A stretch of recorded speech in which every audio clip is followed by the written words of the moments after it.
गंगा के साथ बह रहे हैं, नदी के प्रवाह के साथ जब बहते हैं तो हाथ पैर मारने की जरूरत नहीं पड़ती। इसलिए हम देखते हैं मुर्दे भी जो होते हैं वो मुर्दे भी गंगा में बहते जाते हैं। क्यों? क्योंकि गंगा में बहना बहुत स्वाभाविक है पानी के साथ। लेकिन भक्ति है मन के खिलाफ जाना, समाज के खिलाफ जाना, परिवार के खिलाफ जाना, भौतिक जगत के खिलाफ जाना। इसलिए हम विरुद्ध दिशा में जा रहे हैं। तो उसमें जितनी श्रद्धा बढ़ेगी, जितना हम ध्यान पूर्वक भक्ति लता बीज का सिंचन करेंगे, उतने जल्दी हम जो प्रयास करें भगवान को प्राप्त करने का, वो भगवान हमारे जीवन में प्रकट हो सकते हैं। इसलिए भगवान ने वचन दिया है नारद जी को कि ना तो मैं वैकुंठ में वास करता हूं, ना तो योगियों के हृदय में वास करता हूं। जहां मेरे भक्त बड़े प्रेम से श्रद्धा से मेरा गुणगान करते हैं, हरे कृष्ण कृष्ण कृष्ण हरे हरे, हरे राम राम राम हरे हरे, वहां मुझे प्रकट होना ही पड़ता है और मेरा कोई ठिकाना नहीं है। और इसलिए मनुष्य जीवन की परिपूर्णता क्या है? साधु संग सर्वशास्त्र कहे, लव मात्र साधु संग सर्व सिद्धि होए। तो यहां तक नहीं, यहां हमने अगले स्लाइड में बताया था पिछली बार, क्योंकि नए लोगों के लिए बता रहे ताकि उनको पता चले किस विषय के बारे में हम चर्चा करें। तो हमने 4-5 कारण बताए थे क्यों मनुष्य जीवन को दुर्लभ कहा गया है। पहला है 84 लाख योनि घूमने के बाद ये मनुष्य जन्म, ये शरीर मिलता है, योनि मिलती है। और ये आचार्यों के कहने के अनुसार क्या है, लगभग असंभव है फिर से मनुष्य योनि मिलना। क्यों? क्योंकि 84 लाख योनि का मतलब क्या समझते हैं? एक योनि में एक बार घूम के आना नहीं। आचार्य कहते हैं एक योनि में जितने भी विविधता है, जैसे हमने उदाहरण दिया था कुत्ते का, कुत्ते की हजारों वैरायटी होती है, विविधता होती है। घर का कुत्ता, जंगल का कुत्ता, गली का कुत्ता, डॉबरमैन, जर्मन शेफर्ड, अमेरिकन कुत्ता, इंडियन कुत्ता, ये जितने भी कुत्ते की वैरायटी है उसके अंदर से हमें गुजरना होता है। क्यों? ताकि हम भगवान से शिकायत न करें कि मुझे जंगल का कुत्ता बनना था, मुझे जर्मन कुत्ता बनना था। इसलिए भगवान हरेक हमें कुत्ते की योनि में घुमाते हैं। और इस हिसाब से, इस सूत्र के अनुसार आचार्य कहते हैं एक योनि में जितनी वैरायटी है, विविधता है, उसके अंदर से हमें गुजर कर अगले योनि में धकेला जाता है। तो सोच सकते हैं कि 84 लाख योनि में हर एक योनि में कितनी विविधता होगी। और ये इसके हिसाब से, इस सूत्र के अनुसार ये लगभग असंभव है फिर से मनुष्य जीवन प्राप्त करना। इसलिए इसको दुर्लभ कहा है। अगला बताया था हमने कारण कि मनुष्य जीवन में ही 3 प्रकार की बुद्धि मिल सकती है। जो पहली बुद्धि है, फर्क करते हैं पशु और मनुष्य में। इसलिए भीष्म पर्व से हमने श्लोक बताया था, आहार निद्रा भय मैथुनम सामान्यम इतत् पशुभिर नरानम धर्मो हितेशो अधिको विशेषो धर्मे न ही न पशुभिर समान। तो ये बुद्धि क्या है? फर्क करने वाली बुद्धि, विवेक बुद्धि, जिसको डिस्क्रिमिनेशन कहते हैं। इसलिए 3D बताई। 3D का मतलब है, पहली डी है डिस्क्रिमिनेशन, डी फॉर डिस्क्रिमिनेशन। वो इस्तेमाल करने से हमें अगली बुद्धि मिलती है दृढ़ बुद्धि, डिटर्मिनेशन, डी फॉर डिटर्मिनेशन। और दृढ़ बुद्धि का जब इस्तेमाल करते हैं ध्रुव महाराज के समान, ध्रुव का मतलब है दृढ़ता। तो मुझे इसी जन्म में भगवान के घर लौटना है या भगवान को प्राप्त करना। जैसे 5 साल के बालक में दृढ़ता थी, इसलिए उनका नाम था ध्रुव। ध्रुव का मतलब है दृढ़ता। और वो निश्चय क्यों कर पाए? उन्होंने फर्क किया, उन्होंने दृढ़ता को प्राप्त किया और उन्होंने निश्चय किया। इसलिए ये 3 प्रकार की बुद्धि सिर्फ मनुष्य जीवन में ही प्राप्त हो सकती है। और हम निश्चय कर सकते हैं इसी जन्म में मुझे पिता के घर लौटना है। इसलिए दुर्लभ मनुष्य जन्म का है। अगला, मनुष्य में जो जीवा है वही भगवान का नाम ले सकते हैं। कुत्ते बिल्ली की और प्राणियों में जो जीवा मिलती है उससे हम भगवान का नाम नहीं ले सकते। और ये जीवा ही प्रभुपाद कहते हैं भगवान की सेवा में लगाकर हम भगवत धाम जा सकते हैं। इसलिए उसको जीवा से जो खाते हैं उसको प्रसाद कहते हैं। प्रसाद का मतलब क्या है?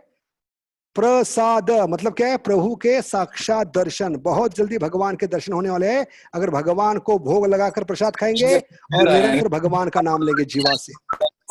दुर्लभ है, मनुष्य में जो जीवा है वही भगवान का नाम ले सकती है। चौथा कारण हमने बताया, मनुष्य शरीर में ही हम सदगुरु का आश्रय ले सकते हैं। ये बहुत ही सुंदर श्लोक हमने बताया था प्रेम वैवर्त से, जहां बताए हर एक जन्म में, हर एक योनि में सारे रिश्तेदार मिले। जन्म लेने का मतलब ये माता पिता के बिना जन्म नहीं मिलता। तो हर योनि में माता पिता हुए, हर योनि में रिश्तेदार हुए, लेकिन एक रिश्ता नहीं मिला, कृष्ण और गुरु का। और मनुष्य जीवन में कृष्ण और गुरु का रिश्ता हमें प्रस्थापित करना होता है, क्योंकि भगवान कृष्ण की कृपा से हमारे जीवन में गुरु आते हैं। ब्रह्मांड भ्रमिते कौन भाग्यवान जीव, गुरु कृष्ण प्रसादे पाए भक्ति लता विष। तभी हमारा मनुष्य जीवन सफल हो सकता है। और ऐसे सदगुरु हमसे अपेक्षा क्या करते हैं, इसके बारे में हमने चैतन्य चरितामृत से चर्चा की थी। बहुत सुंदर चर्चा थी, क्योंकि कई माताओं के प्रश्न थे कि सबसे महत्वपूर्ण क्या है, सुबह मंगल आरती करना है, डीटी वर्शिप करना है, या भागवतम पढ़ना है, या जप करना है। तो ये श्लोक लिख के रखिए, बार बार इसको पढ़िए। चैतन्य चरितामृत मध्य लीला अध्याय 22 श्लोक क्रमांक 113। तो प्रभुपाद कहते हैं, मैंने जो 22 घंटे भक्तों को सेवा दी इस्कॉन में, उसका उद्देश्य है 2 घंटे बड़े श्रद्धा से, प्रेम से और बिना कोई हेतु भगवान को पुकार पाए। और ये सब चीज कभी मिलेगी, ध्यान पूर्वक जप करना, बड़े प्रेम से जप करना, भगवान के खुशी के लिए जप करना। ये कभी संभव है जो पिछले 22 घंटे में हमने हर एक कार्य भगवान के संतुष्टि के लिए किया। इसलिए 22 घंटों में जो कार्य कर रहे हो वो नेट प्रैक्टिस के समान है। जितना ध्यान पूर्वक भगवान की खुशी के लिए करेंगे, कोई भी कार्य हो। प्रभुपाद ने यहाँ पर बहुत सारे प्रोजेक्ट्स बताए, पुस्तक वितरण, life membership, food for life. इसका अंतिम उद्देश्य क्या है, हम भगवान का नाम बड़े प्रेम से 2 घंटा ले पाए। क्योंकि दूसरों को देने से हमें कृपा मिलती है। आध्यात्मिक जीवन का रहस्य है, जब हम पुस्तक भगवान का दे रहे, पुस्तक वितरण कर रहे हैं, तो भगवान को दे रहे, भगवान का नाम दे रहे, देने से हमें मिलेगा। ये आध्यात्मिक जीवन का रहस्य है, इन गिविंग वी गेट। तो इसलिए हमने बताया कि सारे कार्यों का, जितने भी इस्कॉन में प्रोजेक्ट है, जितने भी डिपार्टमेंट्स है, उसका अंतिम उद्देश्य क्या है, हम 2 घंटे, बाकी 22 घंटे काम करके, सेवा करके, 2 घंटे अगले दिन बड़े प्रेम से भगवान को पुकार पाए। हरे कृष्णा कृष्ण कृष्ण हरे हरे, हरे राम राम राम हरे हरे। इसलिए भगवान प्रभुपाद ने यहां पर बताया श्लोक में कि हमें हर कार्य में भगवान का स्मरण होना चाहिए। ये स्मरण करेंगे हर कार्य में भगवान को, ये भगवान के लिए कर रहे हैं, भगवान की खुशी के लिए कर रहे हैं, भगवान की संतुष्टि के लिए कर रहे हैं, गुरु महाराज की संतुष्टि के लिए। तो हमारी चेतना जप में अच्छी होगी, और अच्छी चेतना से हम भगवान के प्रसन्नता के लिए अगले दिन 2 घंटे जप कर पाएंगे। समझ गए? तभी हमारा मनुष्य जीवन सफल होगा। तो आज हम देखते हैं, आज के प्रवचन में बहुत ही सुंदर विषय है कि मनुष्य जीवन की और एक विशेषता क्या है, इसको दुर्लभ क्यों कहा है। सदगुरु की कृपा से ही मनुष्य जीवन में जो आग लगी है वो बुझ सकती है। इसलिए हम रोज सुबह भगवान के सामने खड़े होने के बाद भी गाते हैं, किसके गुणगान में, सदगुरु के गुणगान में। रोज मंगल आरती में, घर में हो या मंदिर में हो, सेंटर में हो, हम भगवान के सामने खड़े हैं। कितनी अजीब बात है, देखिए कितनी अचरज की बात है, भगवान के सामने खड़े हैं लेकिन गुरु महाराज का गुणगान करें। ये 8 जो पंक्तियां है उसको कहते हैं गुरुवाष्टकम मंगल आरती में। तो शुरुआत क्या है, संसार दावा नललीड लोका त्राणय कारुण्य घना घना। तो इसमें इसका मतलब क्या है, ये समझ पाएंगे तो हमें महामंत्र का महत्व समझ में आएगा मनुष्य जीवन में। तो जंगल में आग लगती है उसको दावानल कहते हैं। जैसे हम दिखाएंगे एक वीडियो, सुंदर वीडियो, कि फिलहाल 2-3 महीने पहले ही ये ऑस्ट्रेलिया में आग लगी थी, ऑस्ट्रेलिया के जंगलों में। तो वहां का हाल हम देखेंगे क्या हुआ था।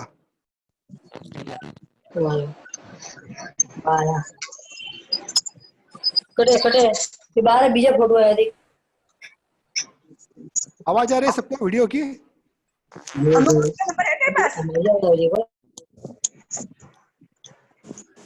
तो इसको कहते हैं दावाग्नि।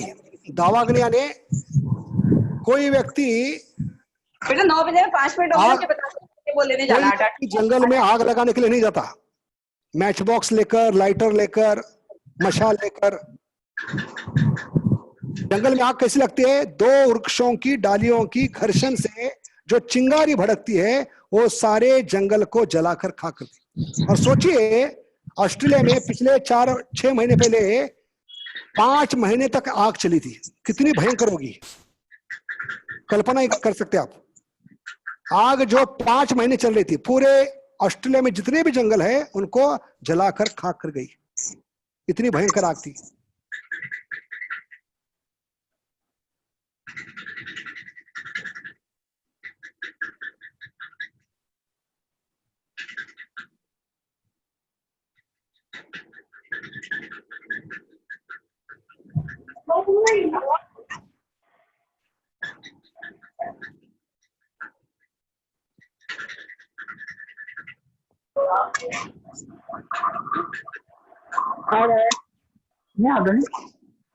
आ जाए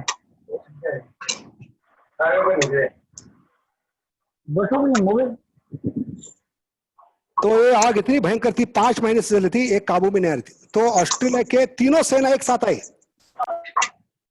ऐसे सारे जगत की सेना भी एक साथ आए तो इस आग को बुझा नहीं सकते। हाँ, आर्मी, नेवी और एयरफोर्स, क्योंकि ये एयरफोर्स, आर्मी, नेवी सब मिलाकर या आपका फायर ब्रिगेड, सिंटेक्स टाकी, पाइप का होज, बकेट, इससे आग बुझने वाली नहीं। ये बुझती है सिर्फ भगवान की कृपा से। आगे देखिए, सुनिए ध्यानपूर्वक, इस वीडियो में क्या बताया गया, जो शास्त्र में बताया गया इस वीडियो में आप देख पाते हैं।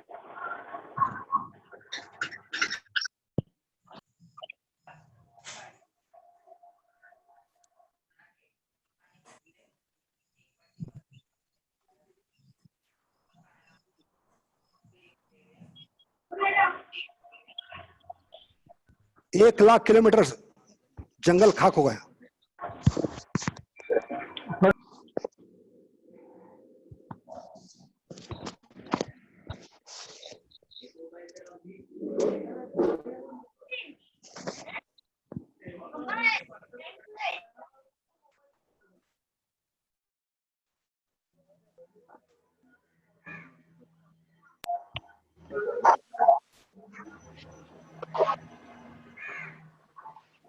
देखिए जो शास्त्र में बताया है यहां पर बताया गया, क्या बताया हमने, ये आग कोई लगाने के लिए नहीं जाता, पहली तो चीज है। दूसरा है,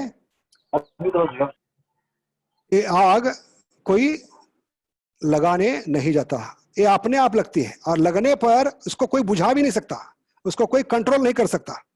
आपका तीनों सेना एक साथ आकर, सारे जगत के लोग एक साथ आकर इस आग को बुझा नहीं सकते। ये आग बुझती है कभी जब भगवान की कृपा से घनासान बरसात होती है, तभी ये आग बुझ सकती है। इसलिए यहां पर बताया गया है कि संसार दावा नललीड लोका त्राणय कारुण्य घना घनात्वम प्राप्त से कल्याण गुणार्णवस्या वंदे गुरु श्री चरणारविंद। तो दूसरे पिक्चर में देख रहे हैं, इधर भी आग लगी है।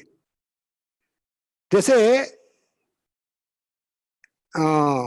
युधिष्ठिर महाराज ने एक बार यमराज को प्रश्न किया कि सबसे बड़ी न्यूज क्या है, सबसे बड़ी वार्ता क्या है, ब्रेकिंग न्यूज क्या है।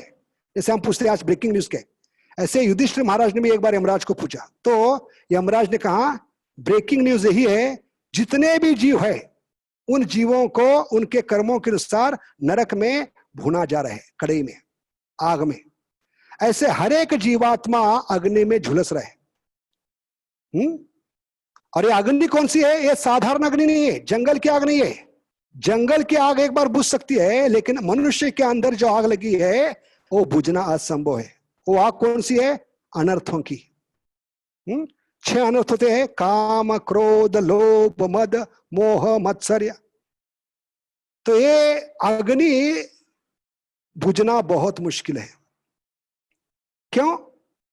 क्योंकि अग्नि इतनी भयंकर होती है कि इसको बुझाने का प्रयास हम कई जन्मों से कर रहे हैं।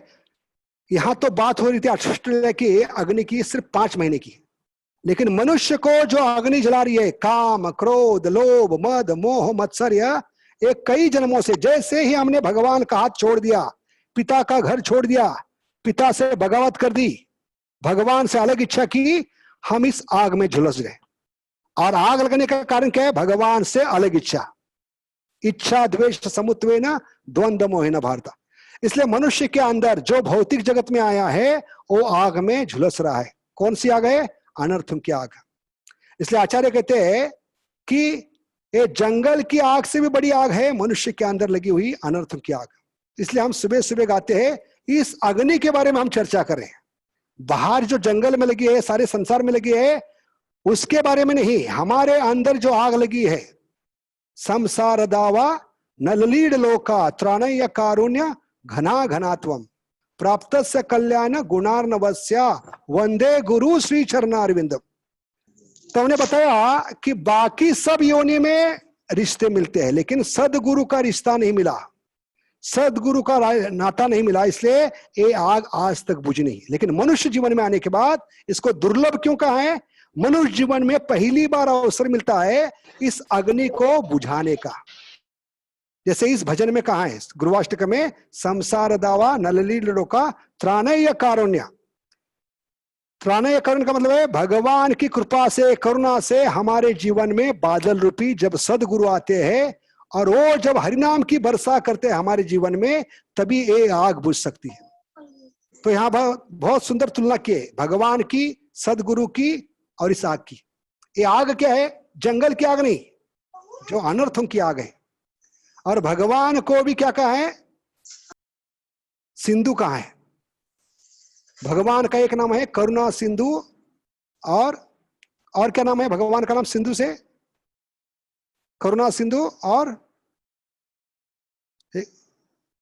किसके सिंधु है भगवान? और करुणा के सिंधु और दीन बंधु।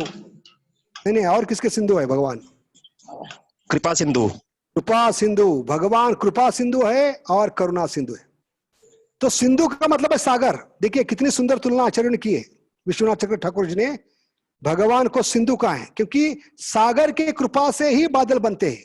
सागर का पानी जब गर्मी बढ़ने के कारण वो बाष्पीकरण होता है, और उस बाष्पीकरण के कारण वो बाफ होने के कारण वो पानी ढग में परिवर्तित होता है। सागर के गर्मी, पानी में गर्मी बढ़ने से इस पानी का रूपांतर बादल के रूप में होता है। अरे बादल जब इस जंगल में आग लगी है, वो भगवान की कृपा से वो बरसने लगते हैं। और ऑस्ट्रेलिया में हमने देखा, इतना प्रयास करने के बाद 6 महीने लगातार वो प्रयास कर रहे थे, हर प्रकार का प्रयास, इतना साइंस टेक्नोलॉजी है, फिर ये आग को बुझा नहीं पाए। लेकिन अंत में शास्त्र के अनुसार आग कभी बुझी? जब भगवान की कृपा से ऑस्ट्रेलिया के जंगल पर जब घनासान बरसात होने लगी, तभी ये आग अंत में बुझ गई। तो बादल ये अपने घर से पानी नहीं लाते, बादल में पानी आता है सागर की कृपा से। इसलिए सागर को कृपा सिंधु, सिंधु कहा है? सिंधु यानी वो पानी गर्म होने के बाद उसके कारण बादल बनते हैं। वैसे भगवान को भी कृपा सिंधु, करुणा सिंधु कहा है। उनकी कृपा से हमारे जीवन में बादल रूपी कौन आते? गुरु आते, जो भगवान के प्रतिनिधि है। और भगवान की कृपा से जब हमारे जीवन में गुरु आते हैं मनुष्य जीवन में, तो पहली बार उनके संपर्क में आने से, उनका आश्रय लेने से हमारे जीवन में घनासान बरसात होती है। किसकी? इस हरिनाम की। हरे कृष्णा कृष्ण कृष्ण हरे हरे, हरे राम राम राम हरे हरे। तभी ये आग बुझ सकती है। अगर ये हरिनाम की वर्षा नहीं होगी गुरु के माध्यम से, तो हमारे जीवन में जो आग लगी है किसी भी जन्म में बुझ नहीं सकती।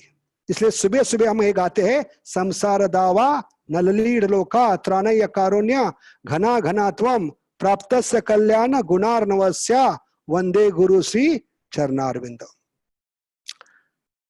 अगला फायदा क्या है? मनुष्य जीवन में दुर्लभ है, उसमें अगला उदाहरण बताया कि हमारे जीवन में जो दंगा फसाद चल रही है, ये दंगा फसाद करने वाले कौन है? अनर्थ। फिर से इसलिए बताते हैं कि जब हम मनुष्य जीवन में आकर हरिनाम का आश्रय लेते हैं, तभी यह दंगा फसाद रुक सकती है। जैसे हमने देखा दिल्ली में कई जगह दंगा फसाद हुई अभी। तो इस दंगा फसाद में होता क्या है? शुरुआत में लोग एकत्रित होते हैं, इकट्ठा होते हैं और जोर जोर से नारे लगा लेते हैं, हमारी मांगी पूरे करो। तब इन लाखों लोगों को दूर करने के लिए, हजारों लोगों को दूर भगाने के लिए पुलिस आती है, लेकिन पुलिस उनका कुछ बिगाड़ नहीं पाती। पुलिस शुरुआत में क्या करती है, उनको वार्निंग देती है, चेतावनी देती है, चलो भाग जाओ, इकट्ठे मत हो, कर्फ्यू लगाए। फिर भी लोग भागते नहीं, तो क्या करते हैं पुलिस, उसके बाद लाठी चार्ज करती है, अपना लाठी लेकर उनके पैरों में मारना शुरू करती है। फिर भी लोग भागते नहीं। लोग जब भागते नहीं तो पुलिस क्या करती है, टीयर गैस, अश्रुधार शुरू करती है। ये अश्रुधार से भी लोग भागते नहीं, तो अंत में पुलिस अपने कमर में जो पिस्तौल होता है वो निकालकर पहले हवा में चलाती। तो प्रश्न है, ये पिस्तौल निकालकर पहले हवा में क्यों चलाते हैं? लोगों को डराने के लिए नहीं, देखने के लिए कि 1000 लोग सामने खड़े हैं, इनको डायरेक्ट गोली मारेंगे तो कई महीनों से, कई सालों से पिस्तौल इस्तेमाल नहीं की, बंदूक इस्तेमाल नहीं की, और एक काम नहीं करेंगे तो लोगों के सामने मजाक हो जाएगा। इसलिए निश्चित करने के लिए कि पिस्तौल काम कर रही है, ये देखने के लिए वो हवा में पहले गोली चलाते, उसके बाद लोगों पे गोली चलाते, शूट एट साइट। फिर भी कमाल की बात है, लोग पीछे नहीं हटते। क्यों? क्योंकि सोचते हैं इस पुलिस के बंदूक में 6 गोली है, 6 गोली से ज्यादा क्या होगा, हमारे 6 लोग मारे जाएंगे, लेकिन बाकी लोग हम हमारी शर्तें पूरी करके रहेंगे, इसलिए लोग पीछे नहीं हटते। और जब लोग पीछे नहीं हटते दंगा फसाद करने वाले, तो अंत में किसको बुलाते हैं, मिलिट्री को बुलाते हैं। और मिलिट्री के पास पिस्तौल नहीं होती, बंदूक नहीं होती, उनके पास AK-47 होती है। और AK-47 की विशेषता क्या है, उसको कई क्या होते हैं, कारतूसे होते हैं, उसमें गोलियां होती है, और चाहे तो उसको बेल्ट भी लगा सकते हैं कारतूसों का, और निरंतर लोगों को गोली चला सकते हैं। ये गोली चलाना कभी बंद नहीं होगा। इसलिए जब मिलिट्री आती है तो लोग भागना शुरू करते हैं।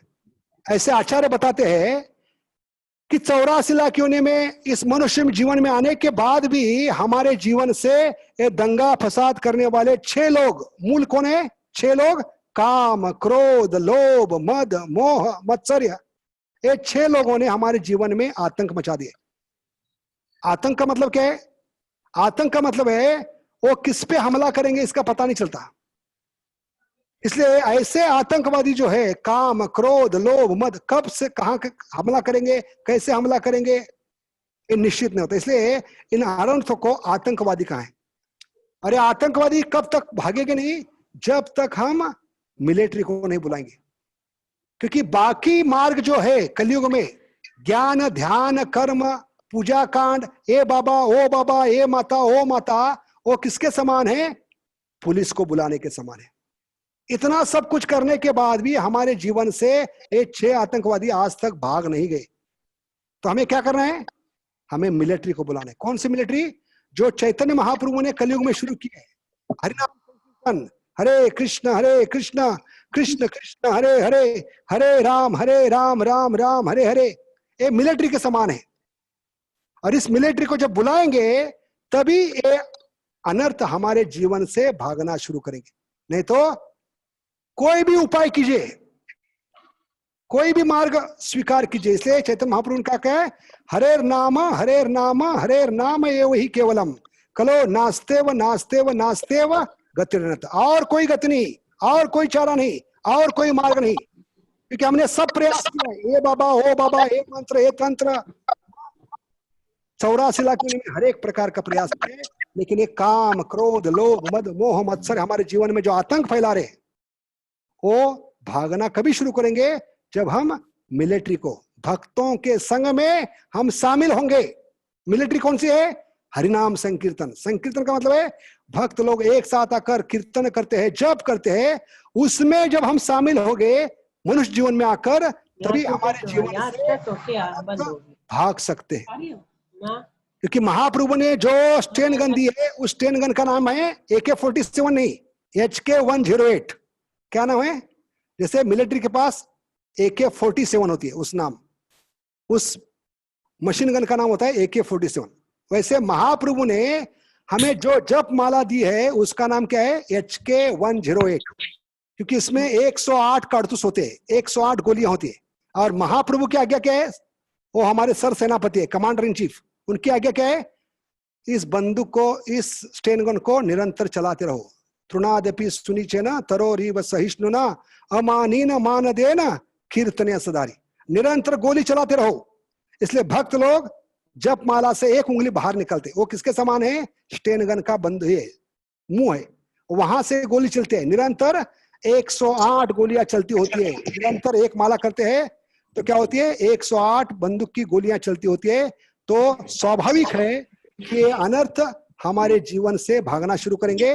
जैसे पुलिस आने पर लोग भागते नहीं, लेकिन जब मिलिट्री आती है, वो मिलिट्री को हमें बुलाना चाहिए या हमें उसमें शामिल होने से क्या होगा?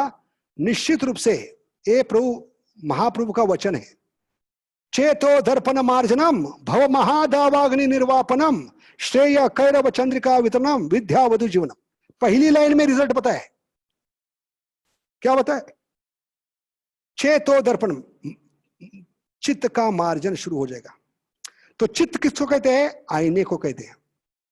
हाँ, आईने को, चित्त को आईने की उपमा दी गई है। हाँ, इस आईने में कई जन्मों की गंदगी चढ़ चुकी है।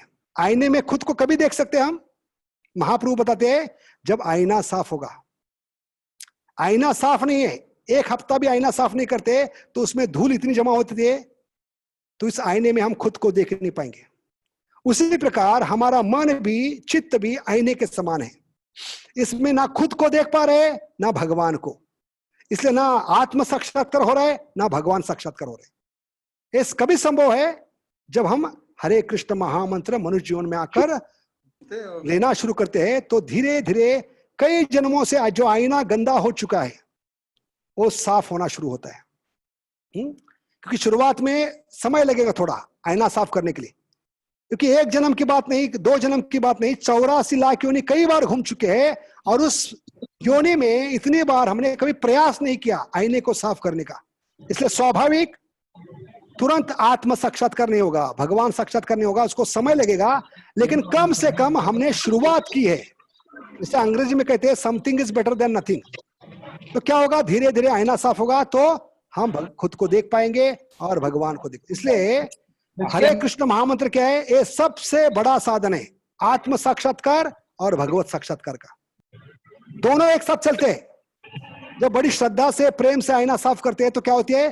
धीरे धीरे आईना साफ दिखाई पड़ता है, और उस आईने में खुद को देख पाएंगे और भगवान को भी देख पाएंगे हमारे मन के अंदर। जैसे उदाहरण के लिए रूप गोस्वामी बताते हैं, माताएं आईने के सामने, माताएं आईने के सामने बैठकर, माताएं, हरे कृष्णा बातचीत मत कीजिए बीच में, हरे कृष्णा, माताएं आईने के सामने बैठकर श्रृंगार करती है। बहुत सुंदर उदाहरण है, रूप गोस्वामी बता रहे। तो आईने के सामने बैठकर श्रृंगार करती है तो क्या होती है? दोनों चीज एक साथ चल रही है। जब माताएं अपने माथे में बिंदी लगाती है तो बिंदी आईने के सामने बैठकर लगाई, आईने में देखकर, तो क्या हुआ? बिंदी 2 जगह दिखाई पड़ती है। भले लगाई एक जगह, लेकिन एक साथ दोनों जगह दिखाई पड़ रही है, माथे में भी है और आईने में भी। उसी प्रकार जब आईना साफ होगा तो भगवान कौन है, मैं कौन हूं, ये आत्म साक्षात्कार होगा। इसलिए महाप्रभु ने कहा है चेतो दर्पण मार्जनम। यह हम स्नान करते हैं, स्नान करने के बाद भी हम क्या हो सकते हैं? शुद्ध हो सकते हैं। तो स्नान किस बात का कहा है यहां पर? शरीर का नहीं। शरीर 2 प्रकार के होते हैं। मनुष्य जीवन में 2 प्रकार के शरीर मिलते हैं विशेष करके। एक है सूक्ष्म शरीर और एक स्थूल शरीर। साफ करें साबुन लगाकर, हाँ, और शैम्पू लगाकर। लेकिन जब भक्ति करना शुरू करते हैं, हरे कृष्णा जब करना शुरू करते हैं, गुरु महाराज का आश्रय लेते हैं, तो हम पहली बार कई जन्मों के बाद पहली बार अंदर का शरीर है उसको स्नान करवा रहे हैं। अंदर का शरीर क्या है? मन बुद्धि अहंकार। इसलिए इस्कॉन में आते हैं, आध्यात्मिक संस्था में आते हैं तो MBA कंपलसरी है। MBA का मतलब क्या है? मन बुद्धि अहंकार। अरे मन बुद्धि अहंकार जब शुद्ध होगी तभी आत्मा को आराम मिलेगा। इसलिए MBA के बाद क्या होता है भौतिक जगत में? CA का मतलब है कंप्लीट आराम। ठीक है? तो स्नान करते हैं तो सोचिए किसी आदमी ने महीने भर स्नान नहीं किया तो क्या होगा? स्वाभाविक समय ज्यादा लगेगा शरीर साफ करने के लिए, बाहर का साबुन ज्यादा लगेगा, पानी ज्यादा लगेगा, हाँ, कई घंटों तक उसको बाथरूम में बैठना पड़ेगा क्योंकि 1 महीने की गंदगी है। तो सोचिए कि मनुष्य जीवन दुर्लभ क्यों है? क्योंकि 84 लाख योनि के बाद पहली बार हम स्नान कर रहे हैं। समझ गए? कौन सा स्नान? बाहर के शरीर का नहीं, मन बुद्धि अहंकार का, जो स्थूल शरीर है। और इसलिए चैतन्य महाप्रभु इसके लिए टिकिया लेकर आए। श्रेय कैरव चंद्रिका, चंद्रिका सोप नाम मालूम होगा, वो चंद्रिका सोप वितरण करने के लिए आए महाप्रभु। और इस चंद्रिका सोप की विशेषता क्या है? ये अनर्थों को धो डालता है। हाँ, 16 माला उसकी कीमत है, लेकिन उसका रिजल्ट क्या है? ये 6 अनर्थों को धो डालता है। इसलिए इससे हमें निरंतर क्या करना चाहिए? सोप को इस्तेमाल करना चाहिए, साबुन को। साबुन का नाम है हरे कृष्णा कृष्ण कृष्ण हरे हरे, हरे राम राम राम हरे हरे। तभी ये गंदगी भागना शुरू होगी। जैसे अनर्थ भाग जाएंगे, जैसे आतंकवादी भाग जाएंगे। कौन आने पर? मिलिट्री आने पर। तो साबुन भी मिलिट्री के समान है। हमारे शरीर में चिपके हुए अनर्थ जो है, आतंकवादी है, जो हमें तकलीफ दे रहे, हमारे जीवन में दंगा फसाद मचा रहे, वो कभी भाग जाएंगे? जब कई जन्मों के बाद हम हरे कृष्ण महामंत्र शुरू करेंगे मनुष्य जीवन में आकर, गुरु का आश्रय लेकर। तो हमें दुख नहीं होना चाहिए।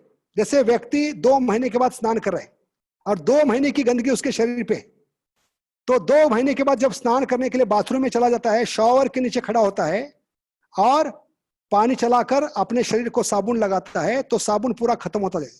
2 महीने का स्नान नहीं किया। तो जब शॉवर फिर से शुरू करता है, तो अपने आंखों से वो देख सकता है कि आंखों के सामने उसके शरीर में जो चिपक गई थी 2 महीने की गंदगी, शरीर से निकलकर टॉयलेट में, हाँ, स्नान घर में निकल के फर्श से नाले में जा रही।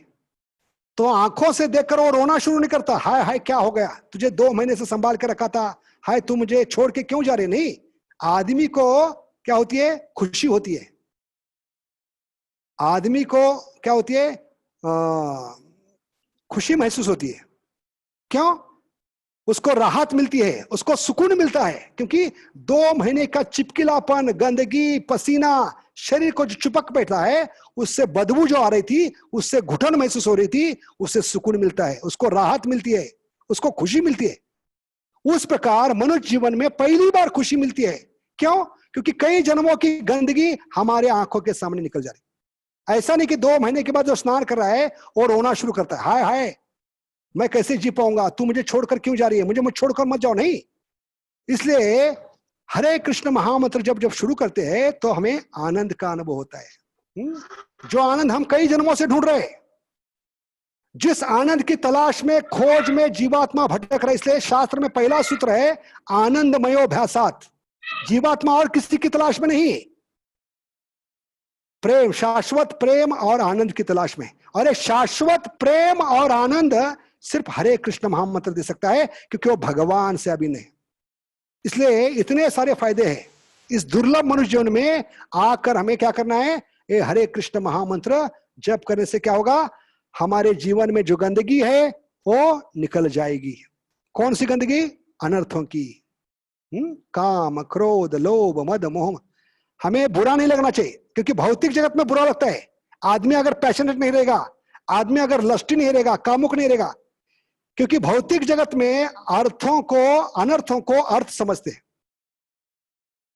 जिसमें जितना आदमी में काम वासना ज्यादा है, उसका गुणगान होता है फिल्म इंडस्ट्री में।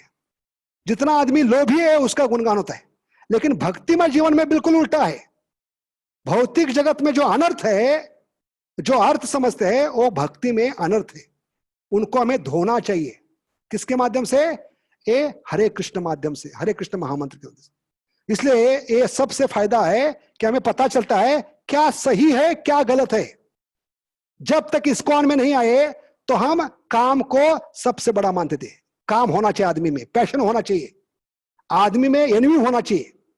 हाँ, तो ये गलत धारणाएं दूर होती है, क्योंकि अनर्थ क्या है पता चलता है। पहली बार हम शत्रुओं को बाहर ढूंढ रहे थे। देखिए कितनी मूर्खताई मनुष्य जीवन में, और इसके पहले जीवन में हम शत्रु को बाहर ढूंढ रहे थे। लेकिन जब जप शुरू करते हैं गुरु का आश्रय लेकर, तो पता चलता है शत्रु बाहर नहीं, अंदर छुपे हैं। सबसे बड़े शत्रु कौन है? काम, क्रोध, लोभ, मद, मोह, मत्सर। हमें लगता है दुश्मन बाहर है, नहीं, ये आतंकवादी हमारे अंदर ही छुपे हैं। इनको जब तक पहचानेंगे नहीं, इनको जब तक हमारे जीवन से भगाएंगे नहीं, तब तक हमारे जीवन में सुख शांति नहीं आएगी। इसलिए कहते हैं चेतो दर्पण मार्जनम भव महादावाग्नि निर्वापनम।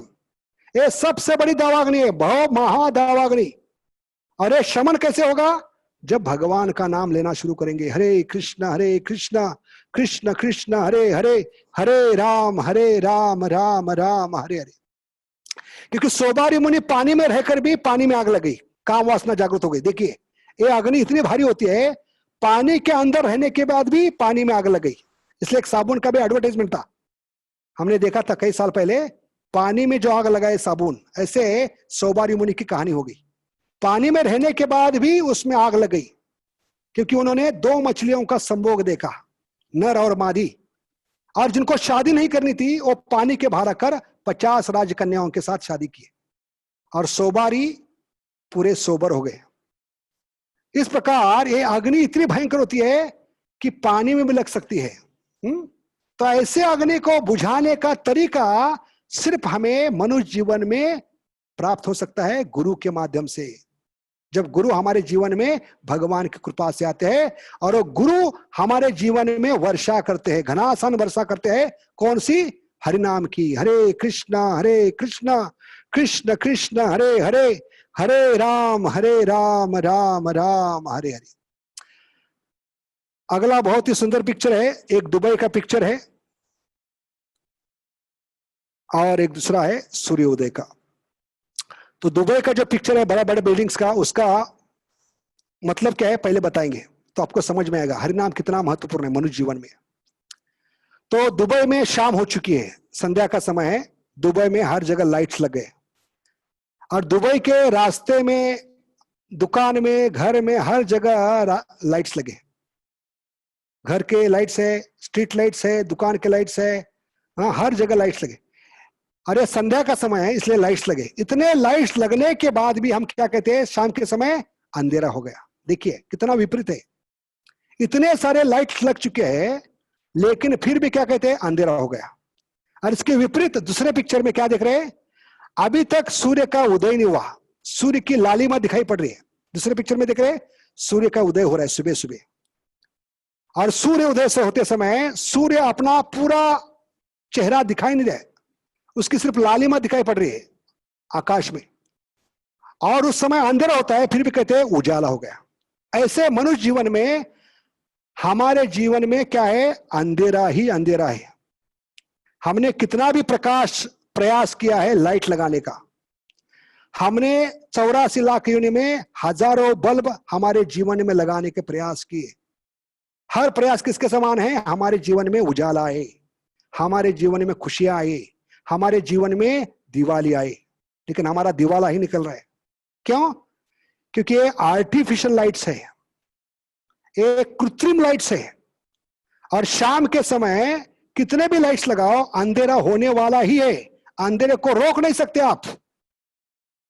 ऐसे भगवान की भजन के बिना, भगवान के भक्ति के बिना आपका जीवन अंधेरे में ही रहेगा। समझ गए? पहला पिक्चर बताते हैं। और इसके विपरीत बहुत सुंदर पिक्चर हमने बताया दूसरा, क्या है? कि एक सूरज काफी है। कौन सा सूरज? अगर आपके जीवन में हरिनाम का सूरज उदय होगा गुरु की कृपा से, कृष्ण की कृपा से, तो एक सूरज जो हरिनाम का है उदय, वो होने से आपके जीवन में जितना भी अंधेरा है वो दूर हो जाएगा। समझ गए? इतना जमीन आसमान का फर्क है। जब हरिनाम रूपी सूरज का उदय किसी के जीवन में होता है, दुर्लभ मनुष्य जीवन में, तो उसका जीवन सफल हो गया। क्योंकि जीवन का उद्देश्य है भगवान का नाम लेना। और जिस दिन हरिनाम आपके जीवन में उदित हुआ सूरज के रूप में, तो आपके जीवन में अंधेरे का कोई सवाल ही नहीं।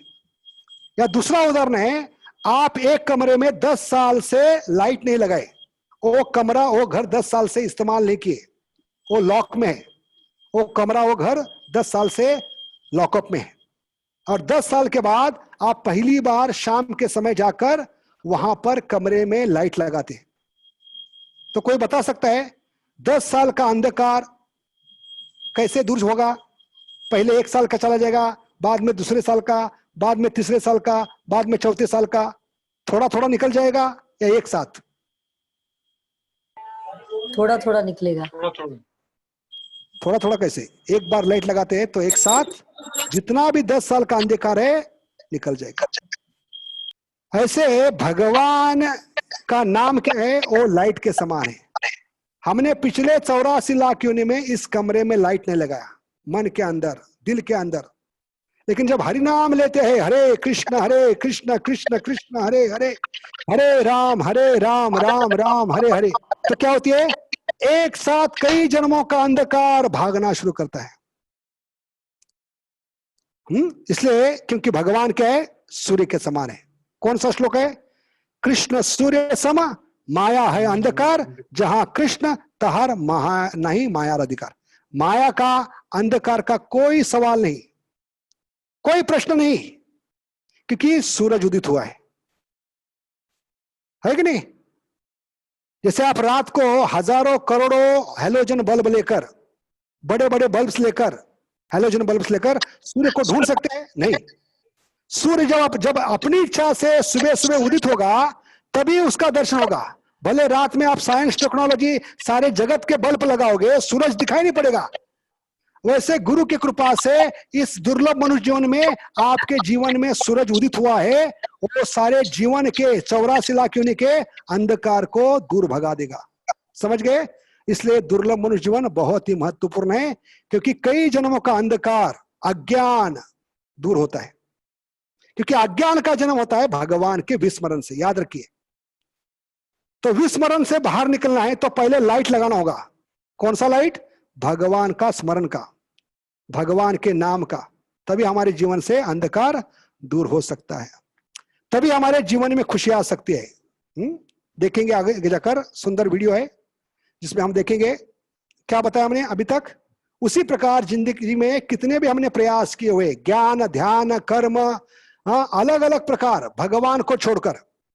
अभी अगला प्रश्न है कि जीवात्मा हर कुछ करने के लिए तैयार है, ज्ञान करने के लिए तैयार है, ध्यान करने के लिए तैयार है, बाकी भक्ति छोड़कर सब कुछ करने के लिए तैयार है। ए बाबा, हे माता, हो देवता, लेकिन भगवान का नाम पुकारने के लिए क्यों तैयार नहीं? प्रश्न उठता है कि नहीं?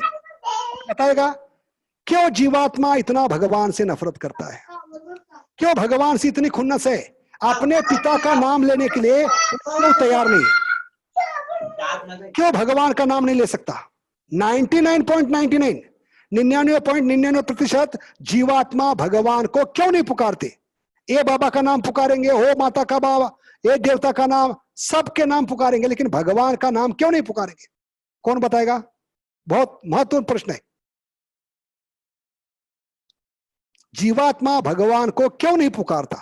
उसको मालूम है अंत में मुझे भगवान का नाम लेना है, मैं नहीं पुकारूंगा तो 4 लोगों को बोलना पड़ेगा राम नाम सत्य है, इससे अच्छा है मैं खुद पुकारूं। लेकिन फिर भी एक ज्ञान होने के बावजूद भी जीवात्मा अंतिम क्षण तक भगवान को, पिता को क्यों नहीं पुकारता? कौन बताएगा? बहुत महत्वपूर्ण प्रश्न है, ये समझ में आएगा तो। enviousness with the Lord. हाँ, बहुत ही महत्वपूर्ण, क्योंकि ये 2 कारण हम भगवान से अलग होकर भौतिक जीवन, इच्छा और द्वेष, विस्मृति, भगवान से अलग भोग करने की इच्छा, इसको काम कहा है। काम का मतलब है स्त्री पुरुष का आकर्षण नहीं, काम का मतलब है भगवान से अलग भोग करने की इच्छा, इसको काम कहा है। Any desire to enjoy separate from Krishna is called as lust. हमारी गलत धारणा क्या है? स्त्री पुरुष में आकर्षण, इसको काम कहते हैं, लस्ट कहते नहीं। गीता भागवत कहती है भगवान से अलग होकर भोग करने की इच्छा को काम का है, जो भी इच्छा है। इसलिए जीवात्मा को भूत योनि का है, क्योंकि इसकी इच्छा होती है, भूत की इच्छा होती है। वो इच्छा पूरी करने के लिए वो दूसरे व्यक्ति का शरीर पकड़ता है और शरीर के द्वारा अपनी इच्छा पूरी करता है। ऐसे हमने शरीर लिया भगवान से उधार, क्यों? क्योंकि हम भी भूत है, और हम भूत है इसका सबूत क्या है? हमारी इच्छा भी अपूर्ण है। भूत योनि कौन है? जिसकी इच्छा अतृप्त है, जिसकी भावना अतृप्त है, उसको भूत कहते हैं। और इसलिए मनुष्य शरीर को भी क्या कहते हैं? भूत योनि। कितना सुंदर नाम दिया भगवान ने, भूत योनि। क्यों? क्योंकि हर एक जीवात्मा की इच्छा अतृप्त है। आज तक कोई माई का लाल तृप्त होकर नहीं मरा, संतुष्ट होकर नहीं मरा, जो भी मरा है इच्छा लेकर मरा है। समझ गए? इसलिए इस शरीर को, मनुष्य शरीर को अगर भगवान की सेवा में नहीं लगाते, भक्ति में नहीं लगाते, अंत में मरते समय इच्छा लेकर मरना होगा, फिर से भूत बनकर आना होगा, भूत योनि। इसलिए इसको भूत योनि कहा है। और इसका सबूत क्या है? हम सब भूत है क्योंकि हम अलग अलग भाषा बोल रहे हैं।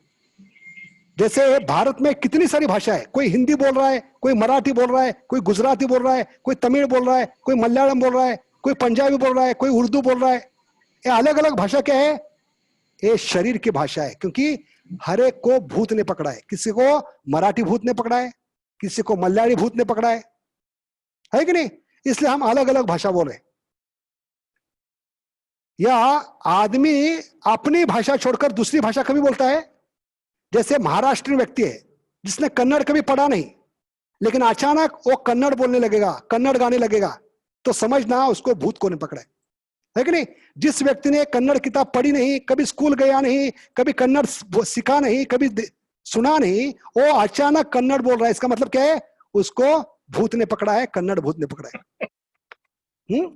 और इसलिए वो अचानक बोल रहा है। ऐसे जीवात्मा ये अलग अलग भाषा बोल रहा है, इसका मतलब है हमें भूत ने पकड़ा है, इसलिए हम अलग अलग भाषा बोल रहे हैं। कोई मराठी बोल रहा है, कोई हिंदी, तमिल, मलयालम, गुजरात, क्योंकि शास्त्र कहते हैं आत्मा की भाषा एक ही होती है। हरे कृष्ण कृष्ण कृष्ण हरे हरे, हरे राम राम राम हरे हरे। और इसलिए महाप्रभु है। महाप्रभु किसके समान है? ओझा के समान है, भूत उतारने वाला। भूत उतारने को लेकर क्या कहते हैं? ओझा कहते। और वो झाड़ू लेकर है, कौन सी झाड़ू? हरे कृष्ण महामंत्र की। तो भूत उतारने वाला क्या करता है? बार बार झाड़ू से आदमी को मारकर, जिसमें भूत घुसा है उसको बार बार झाड़ू से मारता है। ऐसे महाप्रभु झाड़ू क्या मार रहे हैं? हरे कृष्णा कृष्ण कृष्ण हरे हरे, हरे राम राम राम हरे हरे। ये झाड़ू मारकर हमारा भूत उतार रहे हैं। समझ गए? और हमें हमारी असली भाषा याद दिला रहे, क्योंकि आत्मा की सही भाषा क्या है? मराठी, तेलुगु, मलयालम, कन्नड़ नहीं।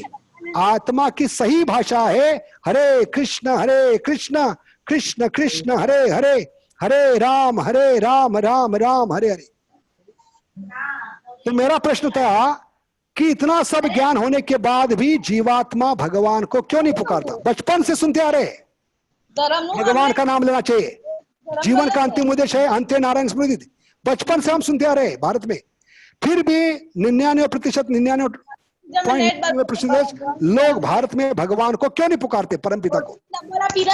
इसका कारण बताया, एक सुंदर उदाहरण, बंबई का उदाहरण। ऐसे तो आजकल बंबई में कोई आता नहीं, लेकिन इसके पहले भारत में जितने भी लोग हैं देहात के, हर एक गांव से, हर एक शहर से बंबई में आता था। क्यों? क्योंकि बंबई में अपना लाइफ बनाना था। हर एक को अमिताभ बच्चन बनना था, हर एक को अंबानी बनना था। इसलिए घर में झगड़ा करके, गांव में झगड़ा करके, माता पिता से झगड़ा करके एक गांव का व्यक्ति घर में पिता के सामने थूक कर आता है, झगड़ा करके, ईर्ष्या में, तेरे घर में मैं थूक कर जा रहा हूं, वापस नहीं आऊंगा, क्योंकि बंबई जा रहा हूं, अगर मिलना है तो आपको आना होगा, वो भी अपॉइंटमेंट लेकर, क्योंकि मैं जाकर बच्चन बन रहा हूं, अंबानी बन रहा हूं, मुझे मिलना है तो अपॉइंटमेंट लेना पड़ेगा। ऐसे हम पिता के सामने थूक कर आए घर में। ऐसे जीवात्मा भगवत धाम से जब आया तो भगवान के सामने थूक कर आया, मैं भौतिक जगत में जा रहा हूं बंबई में हीरो बनने के लिए, मैं भी भगवान बनूंगा, अगर आपको मिलना है तो अपॉइंटमेंट लेकर आना होगा, मैं नहीं पुकारूंगा, आपको पुकारना होगा। समझ गए?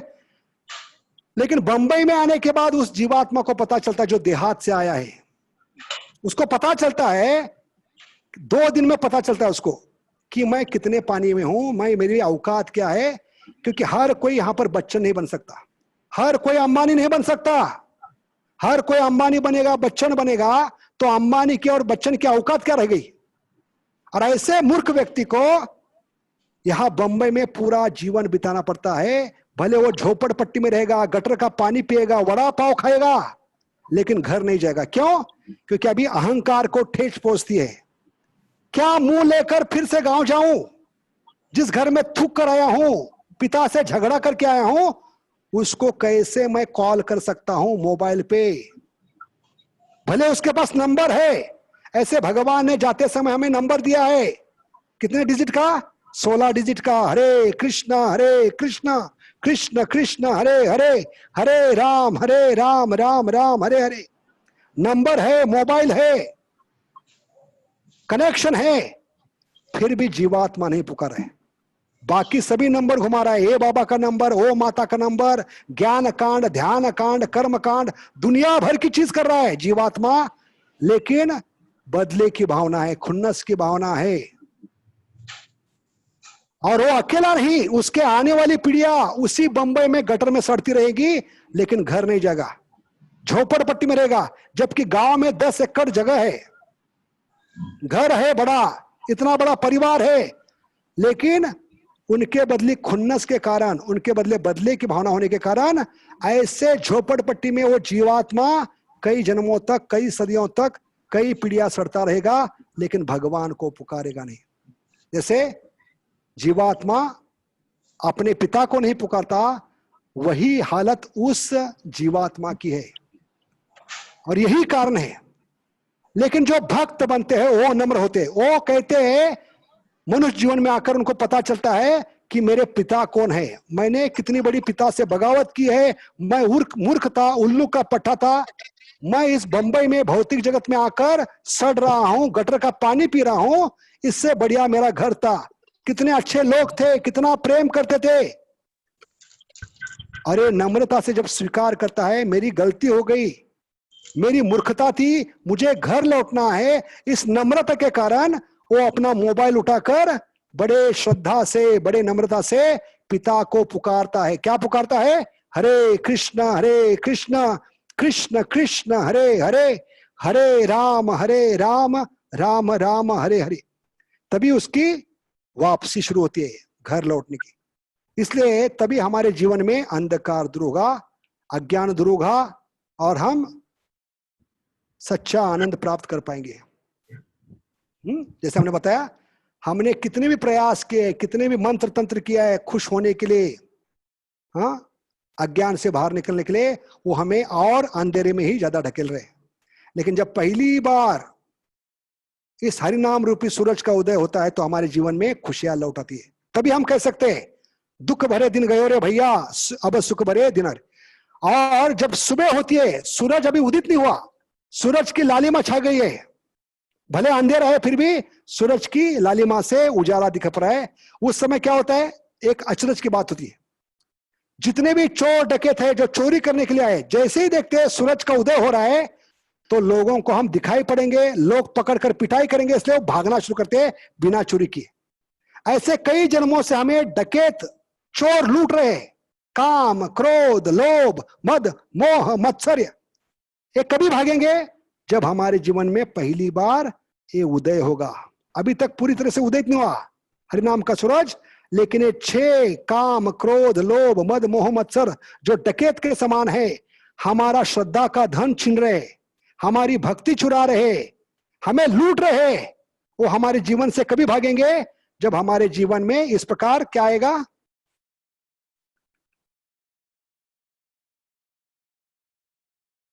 ये हमारे जीवन में क्या आएगा?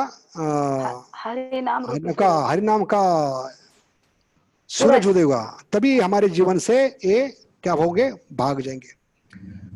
तो इस प्रकार ये इतने सारे फायदे हैं।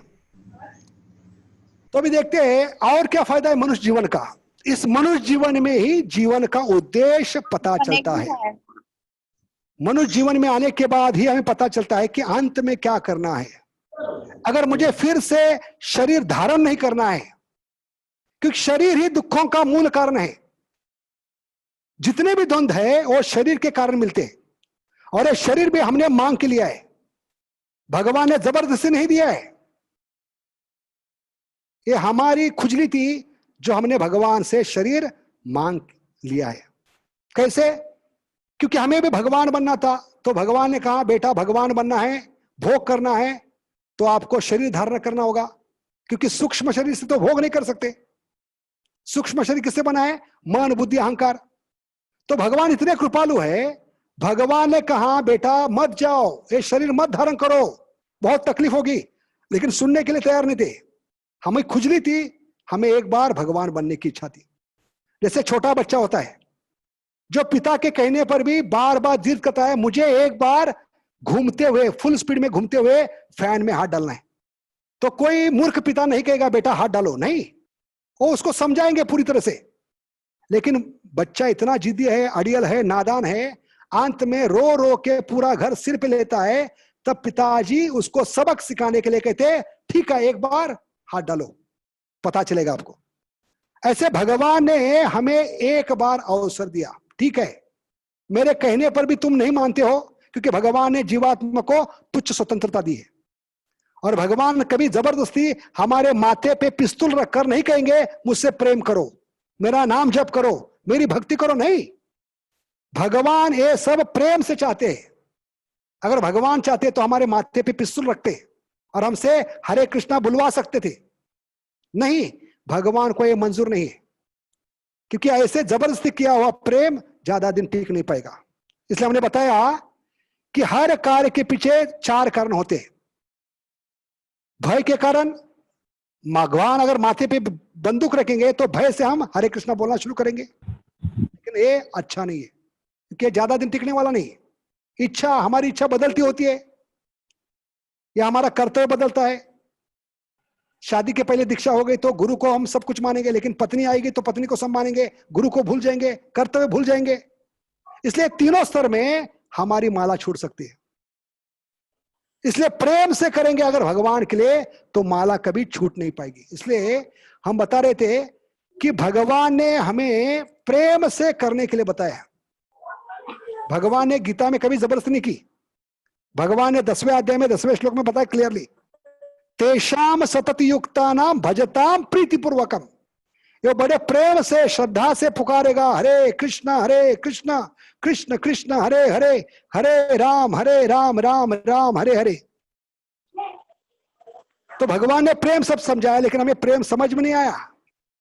तो भगवान ने कहा ठीक है एक बार जाकर भगवान बनो। जैसे उदाहरण बताते हैं तुकाराम महाराज, महाराष्ट्र के महान संत, बोलना चीज कड़ी बोला था भात, बहुत सुंदर अभंग है। अभंग यानी श्लोक। इसमें बताते हैं भगवान ने भौतिक जगत क्यों बनाया, ये शरीर क्यों बनाया। बहुत सुंदर तुलना बताते हो। जैसे छोटी बच्ची होती है, वो किचन में जाकर, रसोई घर में जाकर माँ के पीछे रोना शुरू करती है। क्या रोना शुरू करती है, मुझे भी माँ बनना है। लेकिन बच्ची कभी अपनी माँ की बच्ची नहीं बन सकती। बच्ची कितनी भी बड़ी हो जाए वो अपनी माँ की माँ कभी नहीं बन सकती। बच्ची हमेशा बच्ची रहेगी, भले 60 साल की भी होगी तो बच्ची कहाँ जाएगा उसको। लेकिन बच्ची के लिए मुझे भी माँ बनना है, मुझे रसोई करना है, मुझे पकाना है, मुझे चाकू चाहिए, छुरी चाहिए, गैस चाहिए, बर्नर चाहिए। तो कोई बुद्धिमान उसको देगी चाकू छुरी। 5 साल की नादान जिद्दी बालिका है, लड़की है, छोकरी है, उसको कोई सयानी माँ चाकू छुरी देगी?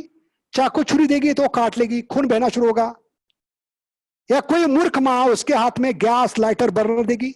अगर देगी तो खुद को जला लेगी। लेकिन बच्ची इतनी जिद्दी है, अड़ियल है, लगातार 7 दिन माँ के पीछे पड़ी है। मुझे चाकू चाहिए, छुरी चाहिए, चाकू चाहिए, छुरी चाहिए, गैस चाहिए, बर्नर चाहिए, रो रो कर पूरा घर सिर पे लिया है। अंत में 7वें दिन के बाद माँ परेशान होकर अपना बाजार में जाती है, मॉल में जाती है, शॉपिंग मॉल में जाती है। और शॉपिंग मॉल में बच्चों का खिलौनों का विभाग होता है। उस खिलौनों को विभाग में ये बच्चों का खेलने का सेट होता है, किचन का सेट। और किचन का सेट लाकर बच्ची को देती है। और किचन सेट में क्या होती है, चाकू होती है, छुरी होती है, गैस, लाइटर, बर्नर। ये सब देखने के बाद बच्ची खुश होती है और कहती है माँ कितनी अच्छी है। अभी माँ कहती है ये सब देने के बाद उस कोने में जाओ, घर के एक कोने में जाओ, कमरे के एक कोने में जाओ और अपने सहेलियों के साथ जितना पकाना है पकाओ, मुझे मत पकाओ, क्योंकि पिछले 1 हफ्ते तक मुझे पकाते रही हो, मुझे मत पकाओ। और बच्ची भी खुश होती है अपने सहेलियों के साथ, अपने फ्लैट की, अपने सोसाइटी के, अपने इलाके के जो छोटी बच्चियां उनकी सहेलियां उनके साथ वो कोने में बैठकर सुबह 8 बजे से 12 बजे तक किचन का खेल खेलते, रसोई का खेल खेलते। जैसे मराठी में भावगीत है, भातुकलीचा खेला मधली राजा आणि राणी। तो इस प्रकार वो कोने में बैठकर 8 बजे से 12 बजे तक खाना पका रहे। लेकिन उनका खाना पकाना क्या है, तुकाराम महाराज कहते हैं बातों बातों में वो खाना पका रहे, बोला चीज कड़ी बोलत, बोलते बोलते बातों बातों में वो खाना पका रहे, बोला चीज कड़ी बोलत। कड़ी भी बनती है बातों बातों में। हाँ, भात, भात का मतलब है राइस, चावल, चावल और कड़ी बना रहे बातों बातों में। कैसे? पहले तो गैस जलाना है तो मुंह से बात करेंगे, मुंह से आवाज कैसे निकालेंगे? फुस, गैस जल गया। गैस जलने के बाद वो बर्तन रखने का आवाज, बर्तन में पानी डालने का आवाज सब मुंह से हो रहा है। उस बर्तन में पानी डाल गया, अभी चम्मच घुमाने का आवाज मुंह से निकल रहा है। 10 मिनट के बाद कहते हैं अभी चावल बन गया, उतार के रखते हैं, मुंह से आवाज निकाल दे। तो जो भी कर रहे हैं बातों में कर रहे हैं, मुंह से आवाज निकल कर। और ऐसी लड़की सुबह 8 बजे से 12 बजे तक क्या बना रही है? रसोई कर रही है, खाना पका रही। लेकिन जब 12 बजते हैं तो लड़की वो खिलौने छोड़कर, वो किचन का पूरा सेट छोड़कर, अपने सहेलियों को छोड़कर, क्योंकि उसके पेट में चूहे दौड़ रहे हैं, भूख लगी है, वो खिलौने छोड़कर, वो सहेलियों को छोड़कर किसके पास जाती है? अपनी मां के पास। और मां को कहती है मां मां मुझे भूख लगी है। तो मां थप्पड़ नहीं मारती, इतने खिलौने लाके दिए, 8 बजे से 12 बजे तक पका रही हो, फिर से मुझे क्यों पका रही हो? नहीं, मां उल्टा खुश होती है, क्योंकि मां को पता है कि जब भूख लगेगी 12 बजेगी तो बेटी को मेरे पास आना ही है। क्योंकि ये प्लास्टिक के खिलौनों से, मिट्टी के खिलौने से, लकड़ी के खिलौने से इसका पेट भरने वाला नहीं है। ऐसे भगवान ने जो भौतिक जगत बनाया है वो खिलौने के समान है। समझ गए? ये सब खिलौने के समान है। क्योंकि बड़े बड़े गायक, संगीतकार आकर गाकर चले गए कि भगवान तूने दुनिया क्यों बनाई, क्या तेरे मन में समाई, काहे को तूने दुनिया बनाई, दुनिया बनाने वाले क्या तेरे मन में समाई। लेकिन जो हरिनाम जप करेगा, मनुष्य जीवन में आकर भक्ति करेगा, भक्तों का संग करेगा, सत्संग करेगा, उसको पता चलेगा ये भौतिक जगत क्यों बना है, जैसे तुकाराम महाराज बता रहे। क्योंकि हमारी खुजली थी, हमें भगवान बनना था, जैसे बच्ची को खुद किचन बनाना था। लेकिन वो खिलौने के साथ खेल कर उसको भूख मिटती नहीं। मां के पास जाकर वो रोती है मुझे खाना खिलाओ, और मां भी बड़े प्रेम से बिठाकर उसको खिलाती है। ऐसे जीवात्मा कई जन्मों से भूखा है। भौतिक जगत में जितनी भी चीजें जिनके साथ हम खेल रहे हैं वो खिलौने के समान है। इन खिलौने से पेट भरने वाला नहीं। इसलिए मनुष्य जीवन क्या है? ये ऐसी संधि है, ऐसा एक अनोखा अवसर है जिसमें हमें खिलौने छोड़कर हमारी सच्ची मां के पास जाकर हमारा पेट भर सकते हैं। समझ गए? क्योंकि मां को मालूम है एक खिलौने से पेट भरने वाला नहीं। वैसे हमें पता चलेगा कि भगवान ने हमें खिलौने देकर बिठाए है, लेकिन इन खिलौने से हमें क्या नहीं होने वाला है? संतुष्टि नहीं मिलने वाली। क्योंकि हम देखते हैं आज हमारे पास क्या नहीं है? सबसे बढ़िया टीवी है, इंटरनेट है, स्कूटी है, सबसे बढ़िया गैजेट्स है। ये सब खिलौने से हमारा पेट भरने वाला नहीं है। हाँ, वैसे भगवान भी कहते हैं तुम्हारी जब भूख बढ़ेगी, कौन सी भूख? ये शरीर की भूख नहीं होगी, आत्मा की भूख होगी। अरे आत्मा की भूख जब बढ़ेगी तो बच्ची के समान आपको भी मेरे पास आना होगा, तभी आपका पेट भरेगा। जब आप मुझे पुकारोगे हरे कृष्णा कृष्ण कृष्ण हरे हरे, हरे राम राम राम हरे हरे। इसलिए समझना चाहिए ये देह, ये शरीर हमने मांग के लिया है, क्योंकि हमें भगवान बनना था, हमें भोग करने की इच्छा थी। भोग स्थूल शरीर से नहीं हो सकता, सूक्ष्म शरीर से, स्थूल शरीर से हो सकता है। तो हमारी भोग इच्छा पूरी करने के लिए भगवान ने कृपावश ये शरीर दिया है। लेकिन मनुष्य जीवन का, शरीर का उद्देश्य क्या है ये हमें पता नहीं। इतना भोग करने के बाद भी हमारी इच्छा कम क्यों नहीं हो रही है? हम अभी तक अतृप्त क्यों है?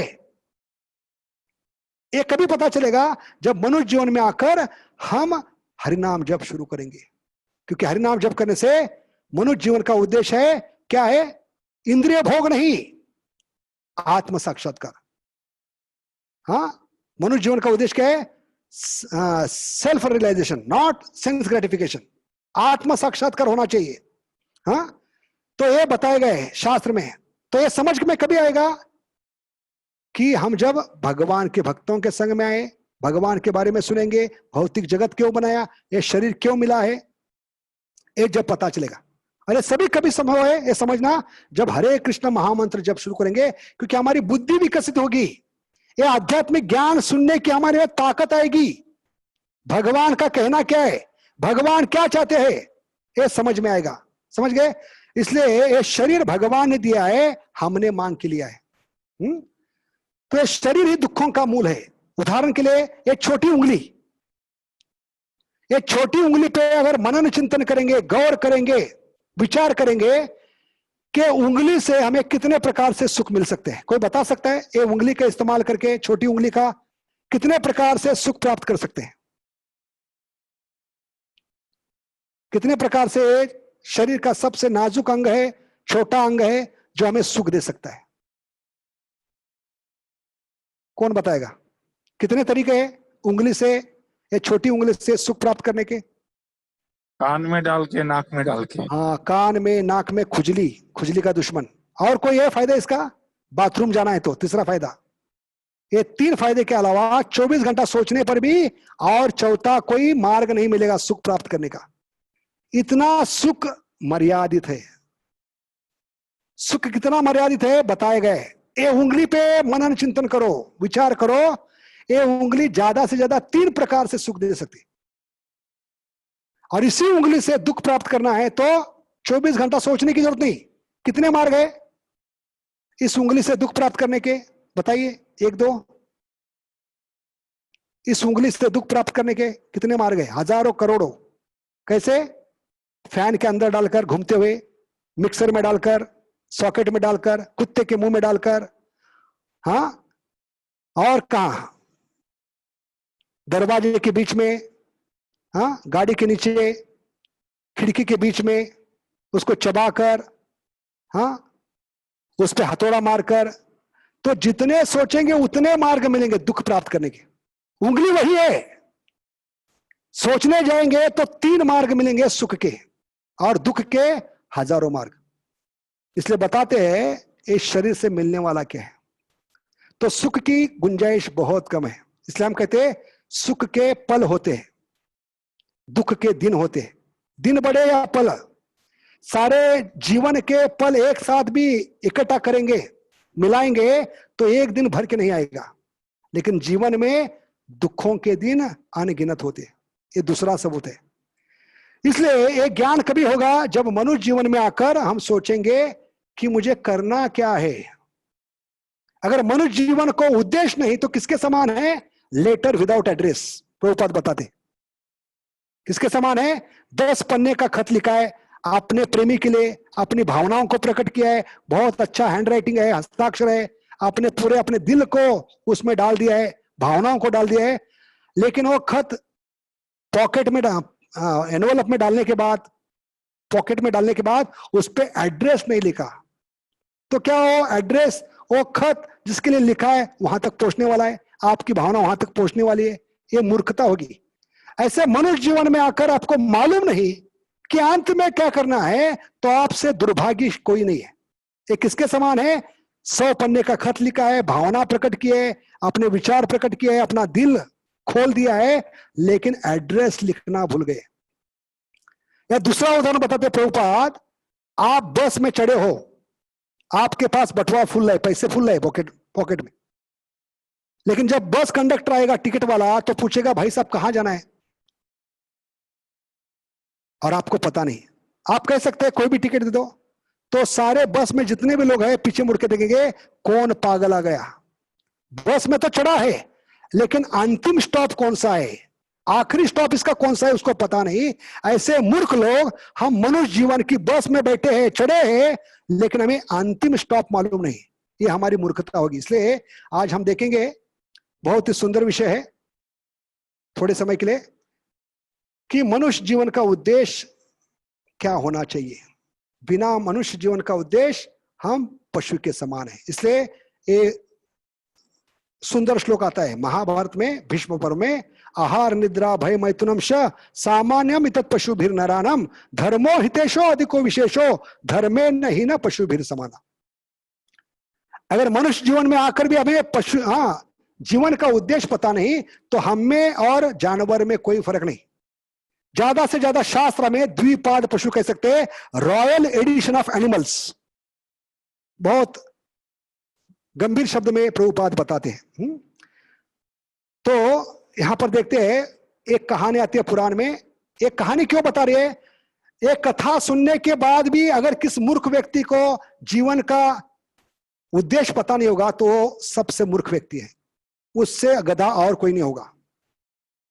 तो ये पुराण की कहानी है, शुरू होती है भगवान ने इस कहानी में जब सृष्टि निर्माण करने का निश्चय किया तो सबसे पहले गधे को निर्माण किया। किसको निर्माण किया? भगवान ने गधे को निर्माण किया। गधे को निर्माण करके बुलाया और कहा तुम्हारा नाम होगा गधा, तुम्हारे बाप का नाम होगा गधा, तुम्हारे दादा का नाम होगा गधा, तुम्हारे परदादा का नाम होगा गधा, एवं परंपरा प्राप्त। तुम्हारे परिवार में जो भी आज तक आए हैं सबका नाम क्या होगा? गधा। तो सबका नाम याद रखना आसान होगा। लेकिन गधा जोर जोर से देखने लगा, उसको बहुत बुरा लगा। वो कहने लगा मुझे गधा कह रहे हो ठीक हो, लेकिन मेरे पूर्वजों को गधा क्यों कह रहे? तो भगवान ने कहा तुम सब गधे होंगे, क्योंकि गधे की कई विशेषता होती है। पहली विशेषता क्या है? गधे को गधा क्यों कहते हैं? कौन बताएगा? गधे को गधा क्यों कहते हैं?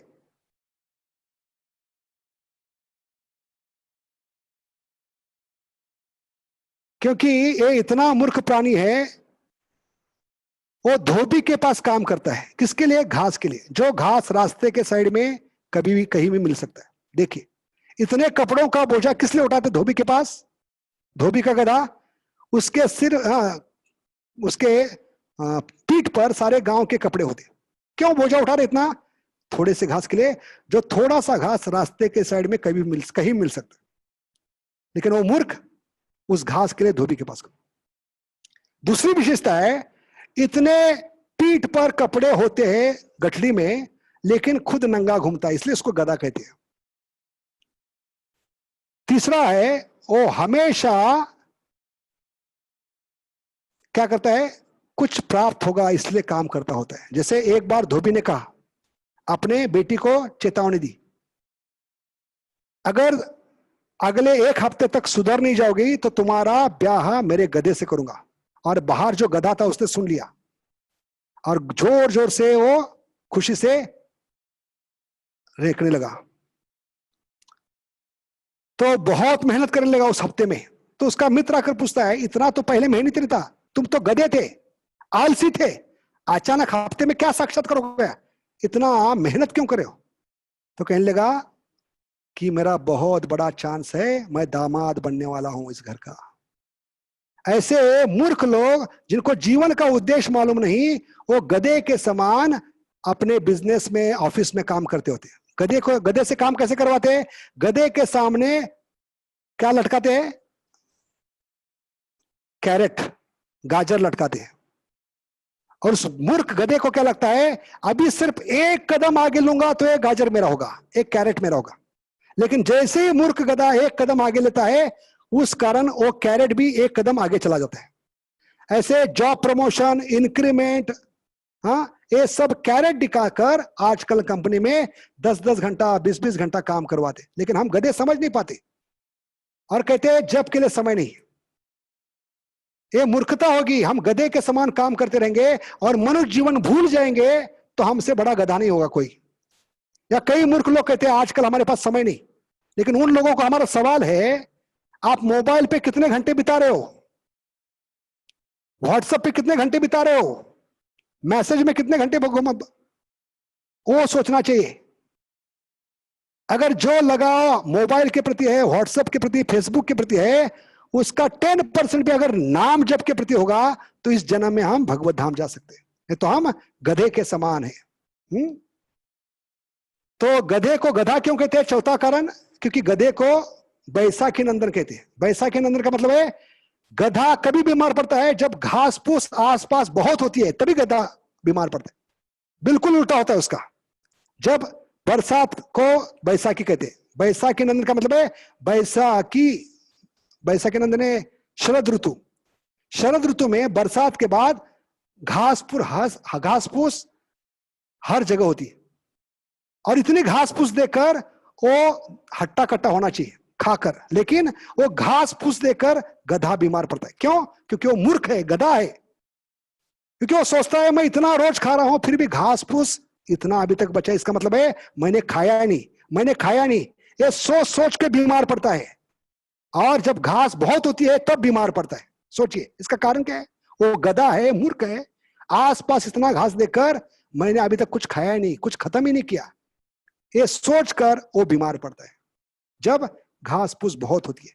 और इसके विपरीत गर्मी के दिन में जब बिल्कुल घास फूस नहीं होती जमीन में, खेती में, वो देखकर वो हट्टा कट्टा होता है। क्यों? क्योंकि वो लगता है थोड़ा खाने के बाद भी मैंने सब कुछ खा लिया, मैंने सब खाली कर दिया, और हट्टा, इसलिए उसको गधा कहते। तो ऐसे गधे को भगवान ने कहा तुम्हारा आयु होगा 60 साल। तो गधा रोने लगा, कहने लगा 60 साल लेकर, इतना बोझ लेकर मैं कलयुग में कैसे जा सकता हूं? जब तक मुझे आप 50% डिस्काउंट नहीं देंगे तब तक मैं भौतिक जगत में नहीं जाऊंगा। भगवान ने कहा तथास्तु। तो गधे की आयु कितनी हो गई? 60 साल से 30%, 50% डिस्काउंट, कितना हो गया? 30 साल हो गया। 30 साल बचे हुए भगवान के पास छोड़कर आया। उसके बाद भगवान ने निर्माण किया कुत्ते को। कुत्ते को बुलाकर कहा तुम्हारा नाम होगा कुत्ता, सबसे वफादार होगे, अपनी जान दोगे, किसके लिए? मालिक के लिए, उसकी प्रॉपर्टी की हिफाजत करने के लिए, अपने मालिक की रखवाली करने के लिए आप जान दोगे। तो कुत्ते ने कहा, भगवान ने कहा तुम्हारी वफादारी देखकर मैं तुम्हें 40 साल की आयु दे रहा हूं। तो कुत्ता कहने लगा हमने बकरी क्या मारी है, हमने क्या बिगाड़ा है, हमें 40 साल क्यों?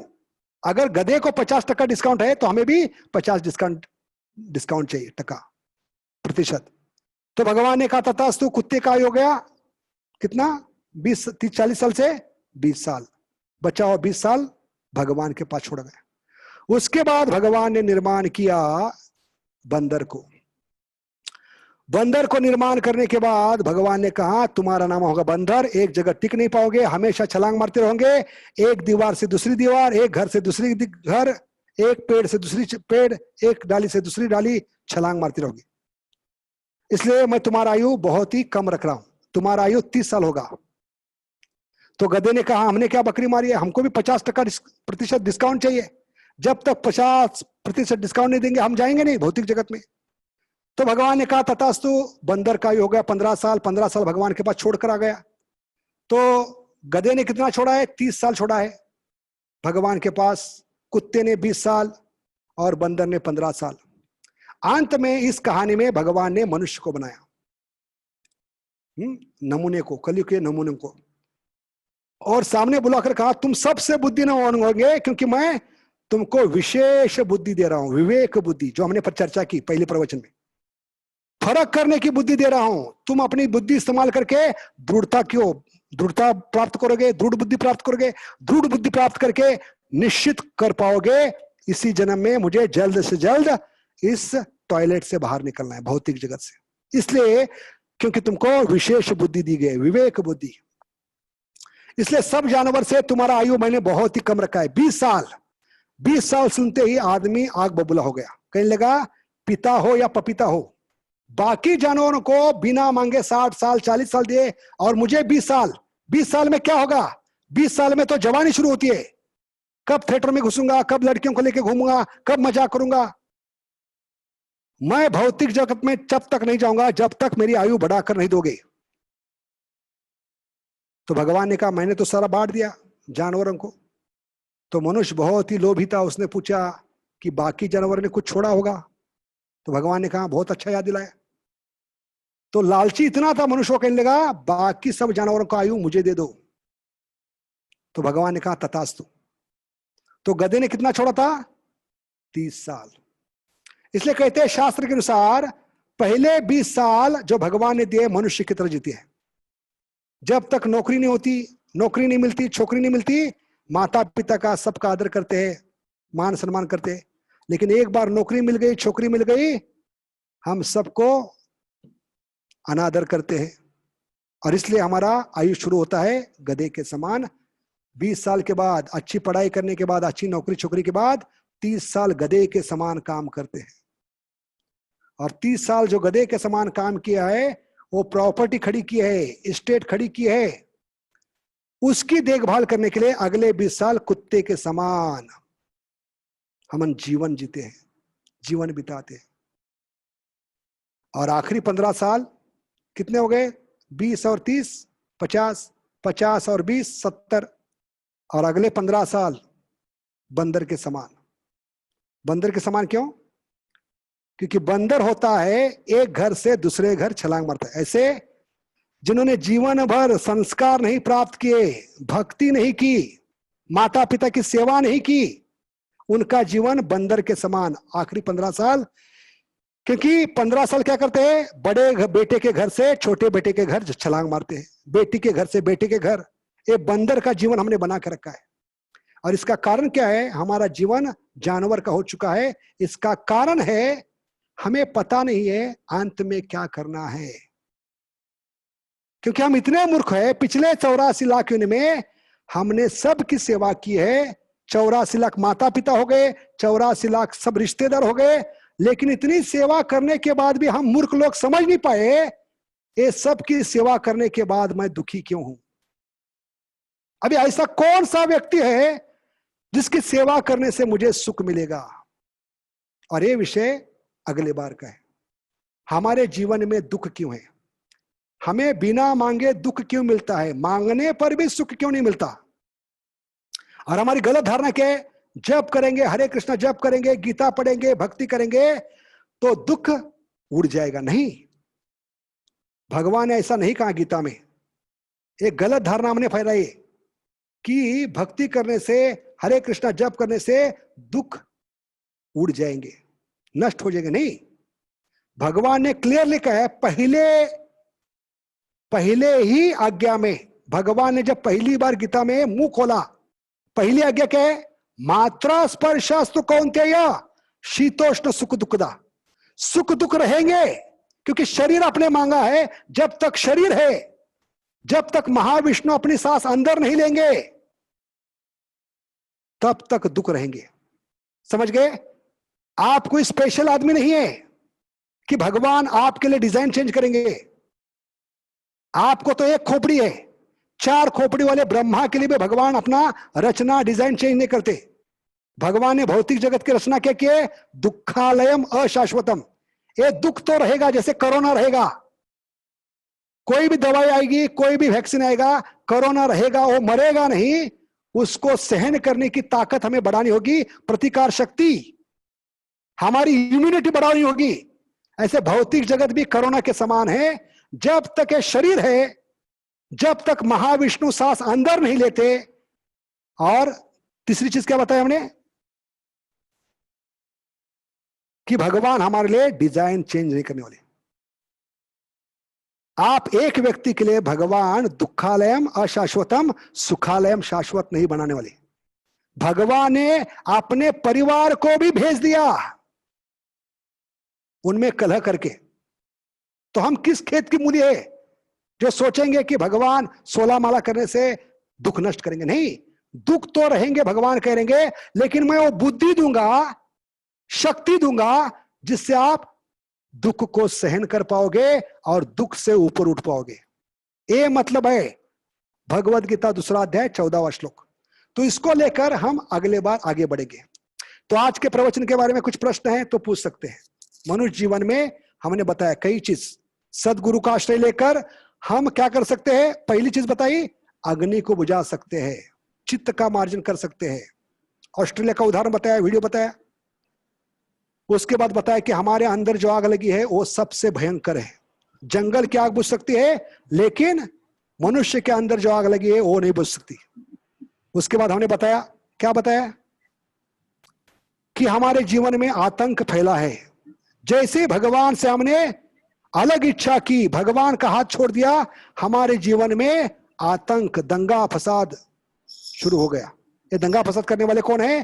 काम, क्रोध, लोभ, मद, मत्सर्य। ये आतंकवादी को भगाना है तो बाकी कोई मार्ग, कोई उपाय नहीं। ज्ञान कांड, ध्यान कांड, कर्म कांड, ए बाबा ओ बाबा, ए तंत्र, ए मंत्र, कोई काम नहीं करेगा। हरेर नाम हरेर नाम हरेर नाम एवं केवलम कलो नास्ते व नास्ते व नास्ते व गतिरन्यता। उसके बाद हमने जीवन का भौतिक जगत का उद्देश्य बताया, क्यों भगवान का नाम जीवात्मा नहीं ले पाता। उसके बाद क्या बताया और किसको याद है? कैसे हरिनाम का जब सूरज उदित होगा तभी हमारे जीवन में खुशियों की बारात आएगी। जब तक ये सूरज उदित नहीं होगा तब तक अज्ञान से बाहर नहीं निकलेंगे। जब तक अज्ञान में रहेंगे तब तक पाप की वृत्ति रहेगी। जब तक पाप की वृत्ति रहेगी तब तक दुख रहेंगे। समझ गए? तो बहुत ही सुंदर विषय है। हम आगे बढ़ेंगे, ये सब आगे आएगा कि भगवान क्या सचमुच दुखों को नष्ट करते हैं। दुखों को नष्ट करेंगे तो भगवान की वाणी गलत होगी। भगवान की वाणी क्या है? दुखालयम अशाश्वतम। तो भक्तों के लिए क्या करते हैं भगवान? वास्तव में दुखों को नष्ट करते हैं। यह हमारा प्रतिकार शक्ति बढ़ाते हैं, वैक्सीन बढ़ाते हैं, हमारी शक्ति बढ़ाते हैं। और ये कैसे बढ़ाते हैं? ये बहुत ही सुंदर विषय है। ये जो समझ पाएगा उसके जीवन में कभी दुख नहीं आएगा और जीवन में कुछ भी होगा भगवान की ओर उंगली नहीं उठाएगा। ये गारंटी है हमारी। ये बहुत ही सुंदर विषय है। तो बने रहिए अगले प्रवचन में भी कि वास्तव में दुख, सुख दुख क्या है, सुख दुख का सही मतलब क्या है, और ये सुख दुख से ऊपर उठने के लिए क्या करना चाहिए। क्योंकि सुख दुख की माला तक घुमाते घुमाते हम हरि नाम की माला घुमाना बंद किए। समझ गए? ये सुख दुख की माला घुमाते घुमाते हम हरे कृष्णा माला घुमाना क्यों बंद किए हैं, और फिर से माला कैसे शुरू करना है, क्यों शुरू करना है, ये अगले बार लेके। तो बहुत बहुत धन्यवाद। कोई प्रश्न हो तो पूछ सकते हैं आज के प्रवचन के बारे में। हरे कृष्णा। हरि बोल। हरे कृष्णा प्रभु जी, धन्यवाद प्रणाम। हरे कृष्णा। हरे कृष्णा प्रभु जी, धन्यवाद प्रणाम। हरे कृष्णा। बोलिए। हाँ प्रभु जी, मेरा क्वेश्चन था कि हम सब जीवात्मा भगवत धाम से आए हैं। हाँ, ये लेक्चर में आपने एक बार बोला तो भगवान तो कहते हैं कि जब हमारे धाम में कोई आ जाता है तो फिर वापस नहीं जाता, तो फिर हम लोग कैसे आ गए इधर? तो हमने उदाहरण दिया है, उसका जवाब दिया है। जैसे बच्चा होता है, वो पिता के कहने पर भी अड़ियल है, जिद्दी है। वो इतना जिद्दी है, कहता है कि मुझे हाथ डालना ही है। तो पिताजी कहते हैं ठीक है, एक बार देख लो। लेकिन एक बार देखने के बाद वो फैन की तरफ देखेगा नहीं। वो फैन का फैन होगा या एग्जॉस्ट फैन हो जाएगा वो। समझ गए? जैसे बिल्ली होती है, बिल्ली कभी कभी गलती से गर्म दूध पीती है, लेकिन अगली बार जब सफेद कोई भी चीज देखेगी उसको फूंक फूंक के पिएगी, भले वो दूध छाछ भी क्यों ना हो। समझ गए? या कोई व्यक्ति है जो दारू पीकर गटर में पड़ा है और गटर में पड़कर वो वहां की जो विष्ठा है खा रहे, तो विश्वास नहीं करेगा। अगले दिन जो नशे उतर गई, उतरने के बाद उसका दोस्त कहेगा कि तुम पागल, गटर में पड़कर विष्ठा खा रहे थे। क्योंकि वो नशे में है, वो स्वीकार नहीं करेगा। ऐसे हम नशे में हैं अभी, जब नशा उतरेगी तब स्वीकार करेंगे हम यहाँ पे विष्ठा खा रहे। और ये विष्ठा खाना बंद करना है तो निष्ठा बढ़ानी होगी। समझ गए? इसलिए ये एक बार का नहीं होगा। जो बहुत ही बुद्धिमान व्यक्ति है फिर से साहस नहीं करेगा भौतिक जगत में आने का। इसलिए हम भक्तों का जब जन्मदिन मनाते हैं तो क्या कहते हैं? May you never take birth again. क्यों?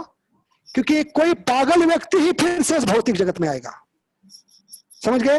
इसलिए प्रभुपाद कहते हैं अगर आपको मलेरिया हुआ है तो ये प्रश्न मत करो कि किस मच्छर ने काटा, उसको पकड़ के लाओ, उसको मारने के बाद ही मैं दवाई लूंगा, तब तक आप मर जाओगे।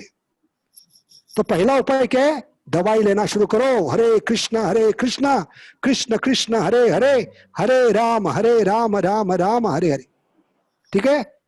और एक बार गलती सुधरने के बाद कोई साहस नहीं करेगा फिर से इस टॉयलेट में भौतिक जगत में आने का। कोई चाहता है जो भी सुन रहे फिर से आने का, 9 महीने माँ के घर में जाने का, वहां लाते खाने का, वहां जो कृमि आपका नाजुक शरीर तोड़कर खा रहे, जीवित होने पर भी बाहर आने के बाद इतनी प्रॉब्लम्स, हाँ पढ़ाई नौकरी छोकरी, बाद में इतना सब करने के बाद बच्चों की लाते खाना, जो घर बनाया 50 साल में, उस 50 साल में ही बच्चे लात मार आपको कर कर घर से भगा रहे, आपको वृद्धाश्रम जाना पड़ रहा है।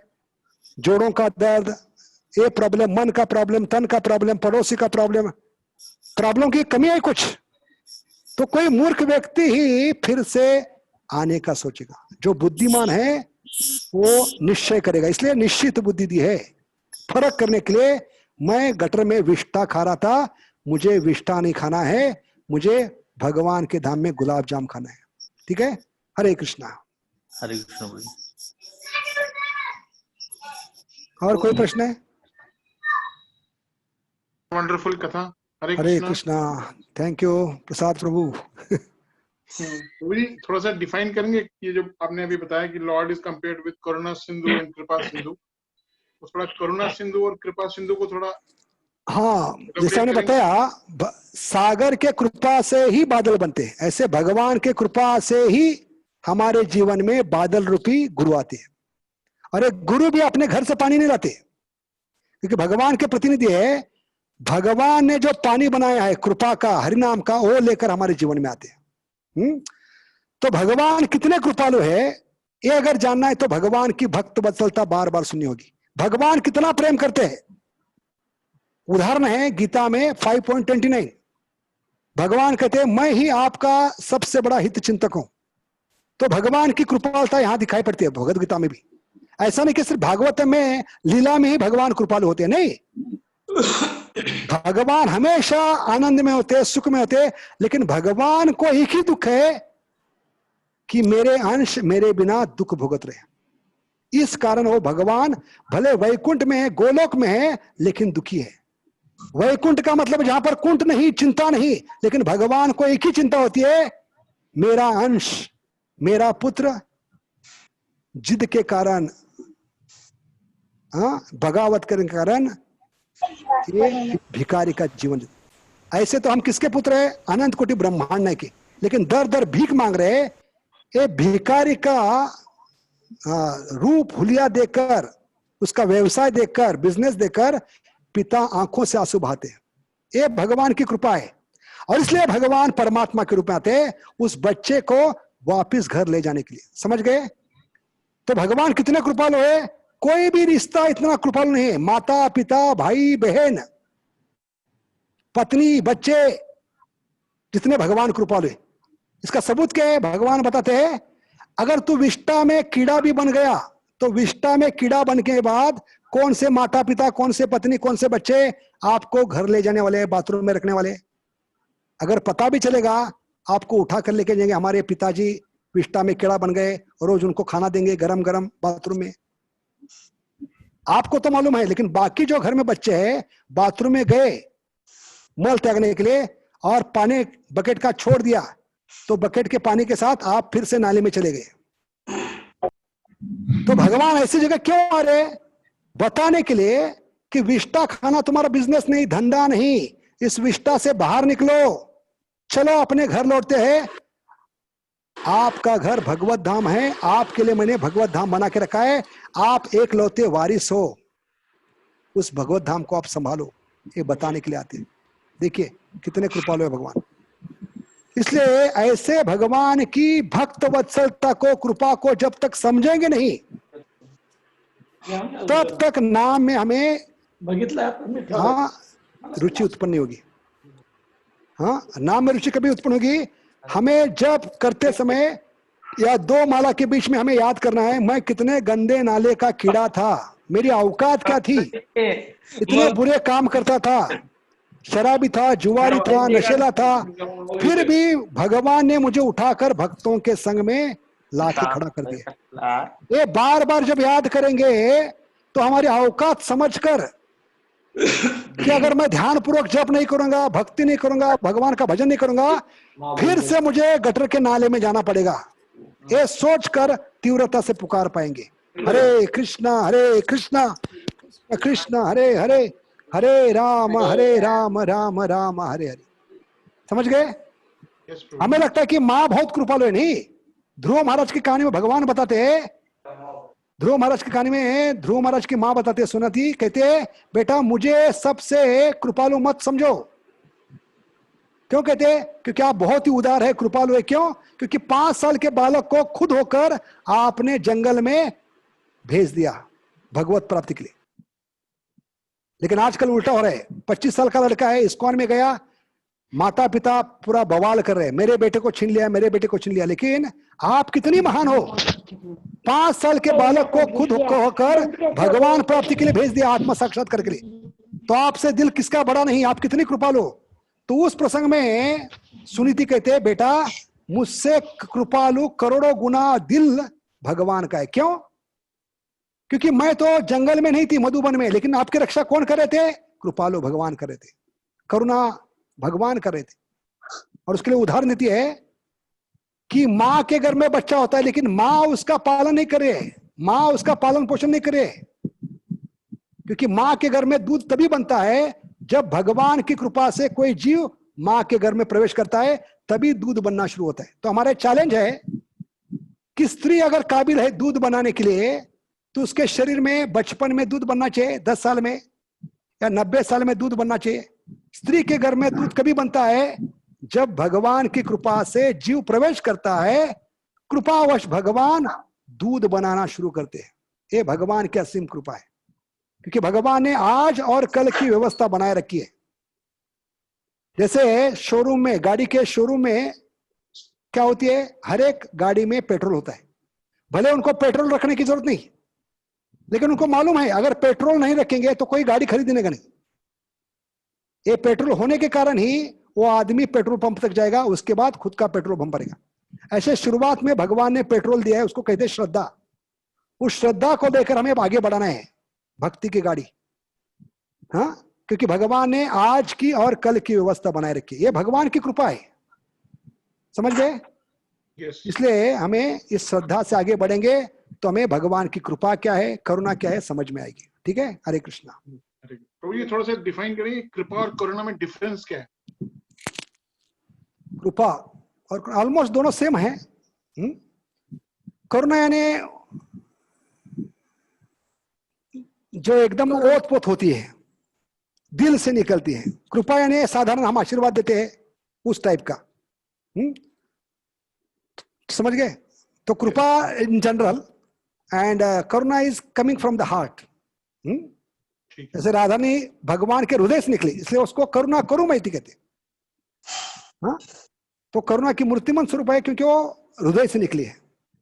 और कृपा तो सबको मिलती है, लेकिन करुणा बहुत दुर्लभ। जो भगवान की भक्त वत्सलता समझ गए, भगवान के दिल को समझ गए, उनको करुणा पता चलेगी। ठीक है, हरे कृष्णा। हरे कृष्ण। हरे हरे कृष्ण। कृष्ण। हरि हरे बोल। कृष्ण प्रभु जी, धन्यवाद प्रणाम। हरे कृष्णा माता जी, बोलिए। अच्छा, आप बोल रहे हैं जे भगवान जब कृपा करते हैं तब गुरु मिल जाते हैं, तो Yes. एक्चुअली हम लोग ऐसा सोचे तो फिर प्रचार करने का जरूरत नहीं है, किसी को कृपा जब होगा तो गुरु मिल ही नहीं जाएगा। हाँ, तो उसके लिए तीव्रता होनी चाहिए। समझ गए? भगवान ने अर्जुन को नहीं कहा तुम मेरे भक्त हो, तुम गांजा फूकते बैठो, तुम्हारे लिए युद्ध करूंगा। नहीं, भगवान ने गीता में ये भी कहा है मुझे सबसे प्रिय कौन बनेगा? जो मेरा प्रचार करेगा, ये ज्ञान गुह्य ज्ञान दूसरों को देगा। ठीक है, तो भगवान ने तो सब पे कृपा की है, सबको अवसर दिया है, मनुष्य बन शरीर दिया है, भगवान बनने का अवसर दिया है। तो ये भगवान की कृपा नहीं, भगवान की सबसे बड़ी कृपा क्या है? जब हमें वो अवसर देंगे फिर से घर लौटने का। और ये घर लौटने का अवसर कभी मिलेगा? जब हम प्रचार करेंगे।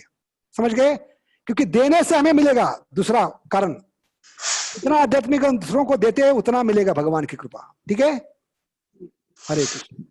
लेकिन एक बात है, जो घर पे मैं जो 4 है फैमिली, 4 मतलब ये है, बच्चा 2 है, हम दोनों है। हाँ। फिर सेम मतलब समान से एकदम एक साथ में समान तीव्रता से तो भक्ति नहीं कर सकते हैं। नहीं, अपनी योग्यता अनुसार, अपने पूर्व कर्म के अनुसार हमें प्रयास करना चाहिए। और घर के जो नेता के हैसियत से आप माता पिता को एक एग्जाम्पल सेट करना है, क्योंकि आप माता पिता नहीं कहला सकते। गुरु न सस्यात, जननी न सस्यात, पिता न सस्यात। अगर अपने ऊपर जो जीव है, बच्चे हैं, उनको भगवान का ज्ञान नहीं देते, भगवान की भक्ति नहीं देते, क्योंकि भगवान की कृपा से आपके घर में आए, तो आपकी जिम्मेदारी है आपके साक्षात्कार के अनुसार, आपके हैसियत के अनुसार आप उनको भक्ति देने का प्रयास करना चाहिए। प्रयास पूरा करना चाहिए। ठीक है, क्योंकि भगवान को प्रयास ही सबसे ज्यादा संतुष्टि देता है। भले ही दुख क्यों ना आए वो लोगों के पास, देखिए जब जबरदस्ती कुछ बोलते हैं भगवान के लिए, जबरदस्ती नहीं, जबरदस्ती करने से बच्चे बगावत करेंगे। याद रखिए माता जी, आपको एक उदाहरण बनना होगा। आप जितना गंभीर बनोगे, तीव्र बनोगे, प्रामाणिक बनोगे, बच्चों को लगना चाहिए ये नाटक नहीं कर रहे, ये सचमुच भगवान की भक्ति करे, जप करे। अगर ये इतना महत्वपूर्ण है तो बच्चे समझेंगे माता पिता करे, इसका मतलब है हमारे लिए भी ये महत्वपूर्ण है, क्योंकि माता पिता पहले गुरु होते हैं। बच्चे देखते नहीं, बच्चे सुनते नहीं, देखते हैं। देख समझ गए? वो देख कर नाटक करेंगे। अरे सही तरीके से करना है आपको, ठीक है? उनको प्रेरणा मिलनी चाहिए। बच्चों को लगना चाहिए जब से हरे कृष्ण महामंत्र जप करिए उसमें चिड़चिड़ा, झगड़ालूपन, सब जो कमियां थी वो कम हो रही है। तो बच्चे को लगना चाहिए हरे कृष्ण महामंत्र में ताकत है, दम है, तो मुझे भी करना चाहिए। ये अपने आप आएगा उनमें, ठीक है? उनको समय दो, प्रेम दो, उदाहरण दो, ठीक है? ये सब देने से बच्चे अपने आप, अगर सचमुच प्रेम कर रहे हैं, आप उनसे सचमुच प्रेम करते हैं तो बच्चे आपका जरूर सुनेंगे। आपने प्रेम नहीं किया तो बच्चे कभी नहीं सुनेंगे। जैसे आप बैंक में गए, बैंक में जाकर कह सकते मैनेजर को मुझे पैसे निकालना है, तो पहले पूछेंगे तुम्हारे बाप का अकाउंट है क्या? तो पहले डिपॉजिट करना पड़ता है। ऐसे बच्चों के साथ डिपॉजिट कीजिए, प्रेम, समय, श्रद्धा, आपकी तीव्रता डिपॉजिट कीजिए। बाद में उनसे अपने आप वो देखकर वो बच्चे उसको गंभीरता से लेंगे, ठीक है? हरे कृष्णा। मुझे एक क्वेश्चन और था, पूछूं? हाँ, ये इच्छा और द्वेष हमारा कब जाएगा, मतलब इसका कुछ और? ये तो जाएगा नहीं, इसको भगवान की सेवा में लगाना है, इच्छा को। और द्वेष को जो भगवान का द्वेष करते हैं, भक्तों का द्वेष करते हैं, उनके लिए करना है। तो द्वेष के बारे में कभी हम सेमिनार करेंगे, बहुत ही सुंदर विषय है। तो द्वेष तो हम नहीं कर सकते, इसलिए द्वेष को सबसे बड़ा दुश्मन माना है। बाकी 6 अनर्थों में बाकी 5 लगा सकते हैं, छठा जो है द्वेष वो नहीं लगा सकते। इसलिए इसको एनवी का, एनवी का मतलब है जिसका आध्यात्मिक जगत में कोई स्थान नहीं। एनवी का मतलब है no vacancy, no vacancy in spiritual world. तो यूट्यूब में देख सकते हैं आप, द्वारका मंदिर में हमने किया था सेमिनार 8 दिन का एनवी पर, उसको विस्तारित में द्वारका दिल्ली का जो मंदिर है उसके साइट पर देख सकते हैं। हरे कृष्ण। और कोई प्रश्न है? हरे कृष्ण प्रभु जी। हरे कृष्ण, दंडवत प्रणाम माता जी। हरे कृष्ण। प्रभु जी, हम जब करते हैं, भक्ति करते हैं, तो तीनों गुणों में रहते हैं हमेशा।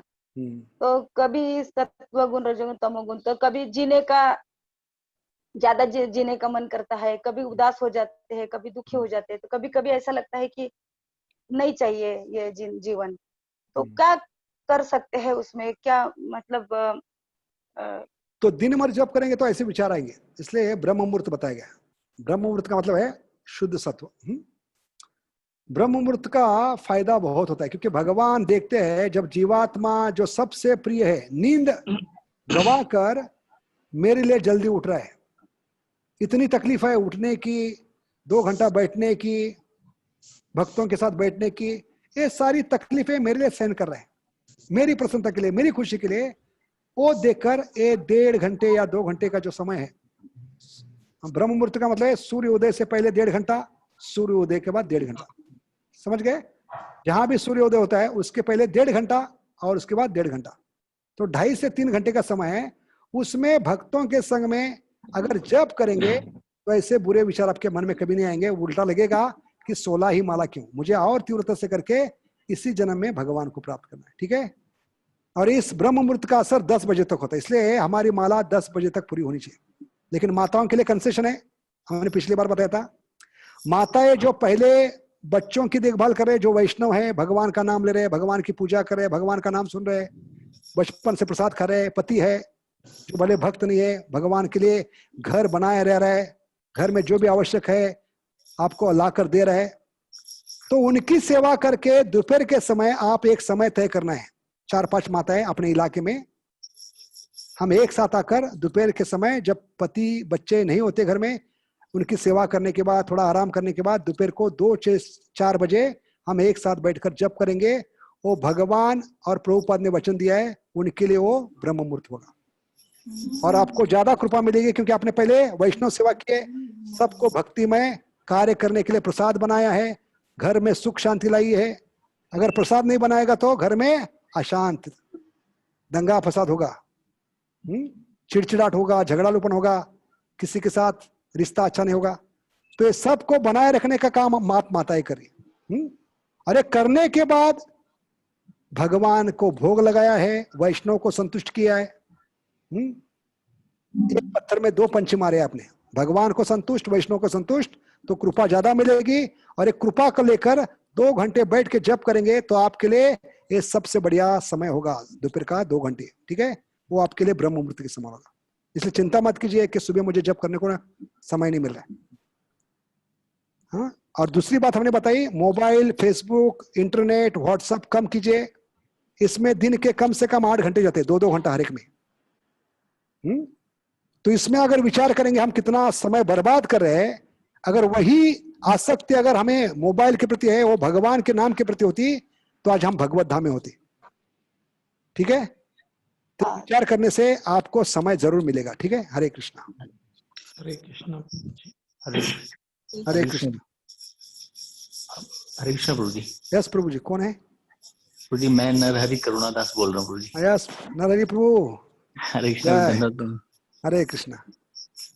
प्रभु जी एक उसमें और डाउट था प्रभु जी, एक क्वेश्चन जो मैं पहले पूछा था आपसे कि हम लोग भगवत धाम में जब थे तो हमने ऐसा इच्छा क्यों किया कि हम जब भगवान के पास हैं तो भगवान को तो पाकर हमारा सारी इच्छा कंप्लीट हो जानी चाहिए, तो हमने ऐसा इच्छा कैसे कर दिया? हमारा किस चीज की कमी रह जाती है? जैसे भगवान के सानिध्य में रहते हुए भी हमारे अंदर ऐसा डिजायर आ जाता है कि हम आजाद रहेंगे, तो भगवान को पाने के बाद तो सारा इच्छा डिजायर फुलफिल हो जाता है, शास्त्र ऐसा कहता है। न कभी कभी बच्चे की होती ना खुजली, वैसे जीवात्मा की खुजली होती है, क्योंकि भगवान ने हमें तुच्छ स्वतंत्रता दी। तो उस तुच्छ स्वतंत्रता को जब भगवान की सेवा में नहीं लगाते तो ऐसे विचार आते हैं। जैसे शराबी है, शराबी जब दारू के दुकान से गुजर रहा है तो उसने शराब तो छोड़ दी है, लेकिन वो माहौल, वो इलाका, वो दुकान, वो बाहर खड़े लोग, उसके दोस्त, वो देखकर भले वो अंदर भी जाता है पीऊंगा नहीं, लेकिन वो पी कर आएगा, क्योंकि वो उसने तुच्छ स्वतंत्रता का दुरुपयोग किया। ऐसे जीवात्मा जब भगवान की सेवा नहीं करनी है, मुझे भगवान बनना है, हाँ, ये जब स्वतंत्रता का गलत इस्तेमाल करता है तब उसके मन में ये द्वेष और इच्छा उत्पन्न होती है। ठीक है, ये बहुत बड़ा विषय है, इसके बारे में हम कभी चर्चा करेंगे। ठीक है, हरे कृष्ण। तो ठीक है, 9 बज रहे हैं। अगले बार कोई मिस करेगा तो सबसे मिस फॉर्चून होगा, क्योंकि सबसे बढ़िया विषय हमने चुना है। सबसे एंड में सबसे बढ़िया, जैसे प्रसाद सर्विंग करने के बाद सबसे एंड में क्या होता है? मिठाई होती है, स्वीट राइस होता है हाँ, स्वीट्स होते हैं। ऐसे सबसे बढ़िया टॉपिक हमने अंत में रखा है। अगर ये समझ गया तो आपकी भक्ति सफल हो गई, हरे कृष्ण में आना सफल हो गया, हरे कृष्ण जप करना सफल हो गया। क्योंकि कई गलत धारणा है, उसको दूर करेंगे, क्योंकि गलत धारणा से हम जप कर रहे हैं, जप करने से होगा वो होगा, लेकिन इसका सही स्पष्टीकरण क्या है, शास्त्र के आधार पर हम करेंगे। सुख और दुख की व्याख्या, हरे कृष्ण जप करने से क्या होता है, वास्तव में क्या होता है। तो बहुत बहुत धन्यवाद। जो नहीं जुड़े, अगली बार सबको बताइए। यूट्यूब और यहाँ पर दोनों जगह अवसर है, क्योंकि जितने लोगों को ये ज्ञान मिलेगा उतना दूसरों लोगों में फैल पाएंगे, इसको बता पाएंगे। जो भी आपने सुना उसको नोट्स बनाकर फेसबुक, व्हाट्सएप पे शेयर करेंगे तो क्या होगा, जो भी हरे कृष्णा के बारे में गलत धारणा है, भगवान के जप के बारे में, भक्ति के बारे में, उसको दूर करने का अवसर मिलेगा और भगवान को हम ज्यादा प्रिय बनेंगे। ठीक है, मैं एक आदमी 100 लोगों को बता सकता हूं, तो आप 100 लोग 1000 लोगों को बता सकते हैं। बूंद बूंद से बने सागर। ठीक है, बहुत बहुत धन्यवाद। हरे कृष्णा। तो संडे रविवार को ठीक 6:50 को, हाँ, सब लोग हाजिर रहिए। तो थोड़ा विषय बड़ा है तो जल्दी शुरू करेंगे और प्रश्न उत्तर भी होंगे। हाँ, बहुत ही सुंदर विषय है। हाँ, यस प्रभु जी, बताइए। हाँ प्रभु जी, बोलिए कुछ, आप 2 शब्द बोलिए। मैं तो आज प्रभु जी का प्रवचन सुन के एक ही प्रश्न पूछने वाला था सुदामा प्रभु की, इतनी बड़ी जो आपके अंदर उत्साह है और इतना जोश के साथ कर रहे हैं, तो इसका सीक्रेट क्या है? सीक्रेट है कि अगले दिन मेरा जप अच्छा होता है थोड़ा बस मेरा स्वार्थ ज्यादा है इसमें। पूरा ऐसा लग रहा था जैसे हरे कृष्णा का तूफान आ गया आज। ये लेक्चर में 100 बार क्या 200 बार दे चुका हूँ ये बेसिक है। बहुत बहुत जब मैंने मजेदार पहली बार मजा नोट आया बनाया था, पहली बार जब नोट बनाया था इस्कॉन में, ये पहला टॉपिक था मेरा 30 साल पहले। तो 30 बहुत साल ही में सुंदर। कितनी बार बोल चुका हूँ, लेकिन मुझे आनंद क्यों होती है, क्योंकि कई लोगों को गलत धारणा दूर करने में मैं मदद कर रहा हूँ। भगवान मुझ पे कृपा कर रहे हैं, और यस इसलिए यस मेरा जब अगले दिन अच्छा होगा। जितना हम Definitely. बेसिक चर्चा करेंगे, क्योंकि हमारे बेसिक में रड़ा है, हम गलत धारणा से जब कर रहे हैं। और प्रभु जी आपको ये सूचना देनी थी, आपको ये सूचना देनी थी कि हमने अपने प्रयासों से हमारे जो सर पूज्य गोपीनाथ प्रभु हैं, हाँ, उनको शायद आज रात को छुट्टी मिल जाएगी वहां से, हम बहुत निकलवा बढ़िया। रहे हैं उनको। चलो, हमारा प्रवचन सफल हो गया। हाँ तो अभी अभी बात हुई है कि डॉक्टर जो है उनको शायद अभी कर देंगे, डिस्चार्ज कर देंगे उनको। ओके, तो मैंने कहा आपके बहुत प्रिय शिष्य हैं, तो आपको भी इंफॉर्मेशन होनी चाहिए। बहुत बढ़िया, बहुत बढ़िया, बहुत अच्छा लगा, क्योंकि आज दिन भर वही सोच रहा था मैं उनके बारे में। हाँ जी, हाँ जी, हाँ जी, हाँ। उनकी इच्छा थी कि मुझे बस घर पहुंचा दो, फिर मैं अपने आप सब ठीक कर दूंगा। मैंने कहा ठीक है, पूरा प्रयास किया हमने, तो उम्मीद है कि रात को ही घर आ जाएंगे प्रभु जी। बहुत बहुत अच्छी, बहुत बढ़िया खबर है। ये भगवत धाम जाने के समान है। अपने घर लौटने के समान है। यस यस यस प्रभु जी। भौतिक जगत से आप भगवत धाम भेज रहे हो उनको वापस, ठीक है। बहुत बहुत धन्यवाद, और सभी भक्तों को धन्यवाद। और जो नहीं आए तो बाकी लोगों को बोलिए, यूट्यूब पर बहुत ही मीन्स इम्पोर्टेंट है, इसलिए इम्पोर्टेंट नहीं कि मैं दे रहा हूँ। हरे कृष्णा। अब मुझे YouTube पे आज कितने किसी लोग हैं? कारण से यूट्यूब पर नहीं आ पाया, पता नहीं किस लिए। बहुत प्रयास किया हमने, मैंने भी प्रयास किया, और भी डिवोटी से प्रयास किया। यूट्यूब में लाइव नहीं हो पाया, हालांकि रिकॉर्डिंग तो किया इसका मैंने। और परसों जो बुधवार, परसों का जो सेशन होगा संडे का, उसको हम लोग यूट्यूब में भी प्रयास करेंगे। तो आज का डाल दो यूट्यूब पर, हो सकता है। मैं देखता हूँ, रिकॉर्डिंग तो मैंने किया है, उसको यूट्यूब में डालूंगा। कई लोग ने मेरे बता दिया हम सुन नहीं पाएंगे तो यूट्यूब में डालो करके, कई लोगों ने 100 से ऊपर पार्टिसिपेंट का 100 हो गया था। इसके बाद कई लोग शायद नहीं ज्वाइन कर पाए, ओके ओके, इसलिए क्षमा याचना करते हैं तो सबसे। संडे देखिए, हो सके तो संडे संडे को बहुत ही इंपॉर्टेंट टॉपिक है। हरे कृष्ण। तो ऐसे बार बार हम करते रहेंगे। एक तो एक टॉपिक है मनुष्य जीवन का महत्व और हरिनाम, ऐसे कई टॉपिक है, तो पूरी जिंदगी चीज निकल जाएगी। कितना भी लॉकडाउन हो, हाँ, तो हम लॉकडाउन में नहीं रहेंगे, ठीक है। हरे कृष्ण। बहुत बहुत धन्यवाद सभी भक्तों का। वांछा कल्पतरुभ्यस्य कृपा सिंधुभ्यश्च पतितानां पावनेभ्यो वैष्णवेभ्यो नमः। बोलो केर प्रेमधन हरिनाम संकीर्तन की जय। और एक विनती है, हमने एक ग्रुप शुरू किया है गोलो केर प्रेमधन, तो उसको ज्वाइन कर सकते हैं। उसमें भविष्य में हम वीडियो लेक्चर्स डालेंगे हरिनाम के बारे में। एक बार जैसे ही लॉकडाउन खुलेगा तो उसको और ज्यादा फाइन करके हम ज्यादा से ज्यादा हरिनाम के बारे में, मैंने बहुत सारे नोट्स बनाए, उसको मैं फॉरवर्ड करता रहूंगा। Quotations, motivational quotations. तो जिनको इच्छा है तो मुझे रिक्वेस्ट भेज सकते हैं, हमें इस ग्रुप में ज्वाइन होना है। गोलो केरा प्रेम धन हरिनाम संकीर्तन, और दूसरा है गोलो केरा प्रेम धन। तो जिनको इच्छा है इस ग्रुप में ज्वाइन हो सकते हैं, अपना नंबर दे सकते हैं, रिक्वेस्ट दे सकते हैं। तो भविष्य में हम बहुत ही सिस्टमेटिक इसको कर रहे हैं। जितने भी पावरफुल कोटेशंस है, मोटिवेशंस है, वीडियोस है, इनको लेकर हम आ रहे हैं, ताकि आपको रोज कुछ ना कुछ प्रेरणा मिलेगी जप करने की। बहुत बहुत धन्यवाद। हरे कृष्ण। वे सुदामा प्रभु की। हरे कृष्ण। हरे कृष्ण। हरि बोल। हरे कृष्ण। सुदामा प्रभु, हरि बोल। हरि बोल। कौन है? सुदामा प्रभु, अरे गोपाल प्रभु। हरि बोल। धन्यवाद।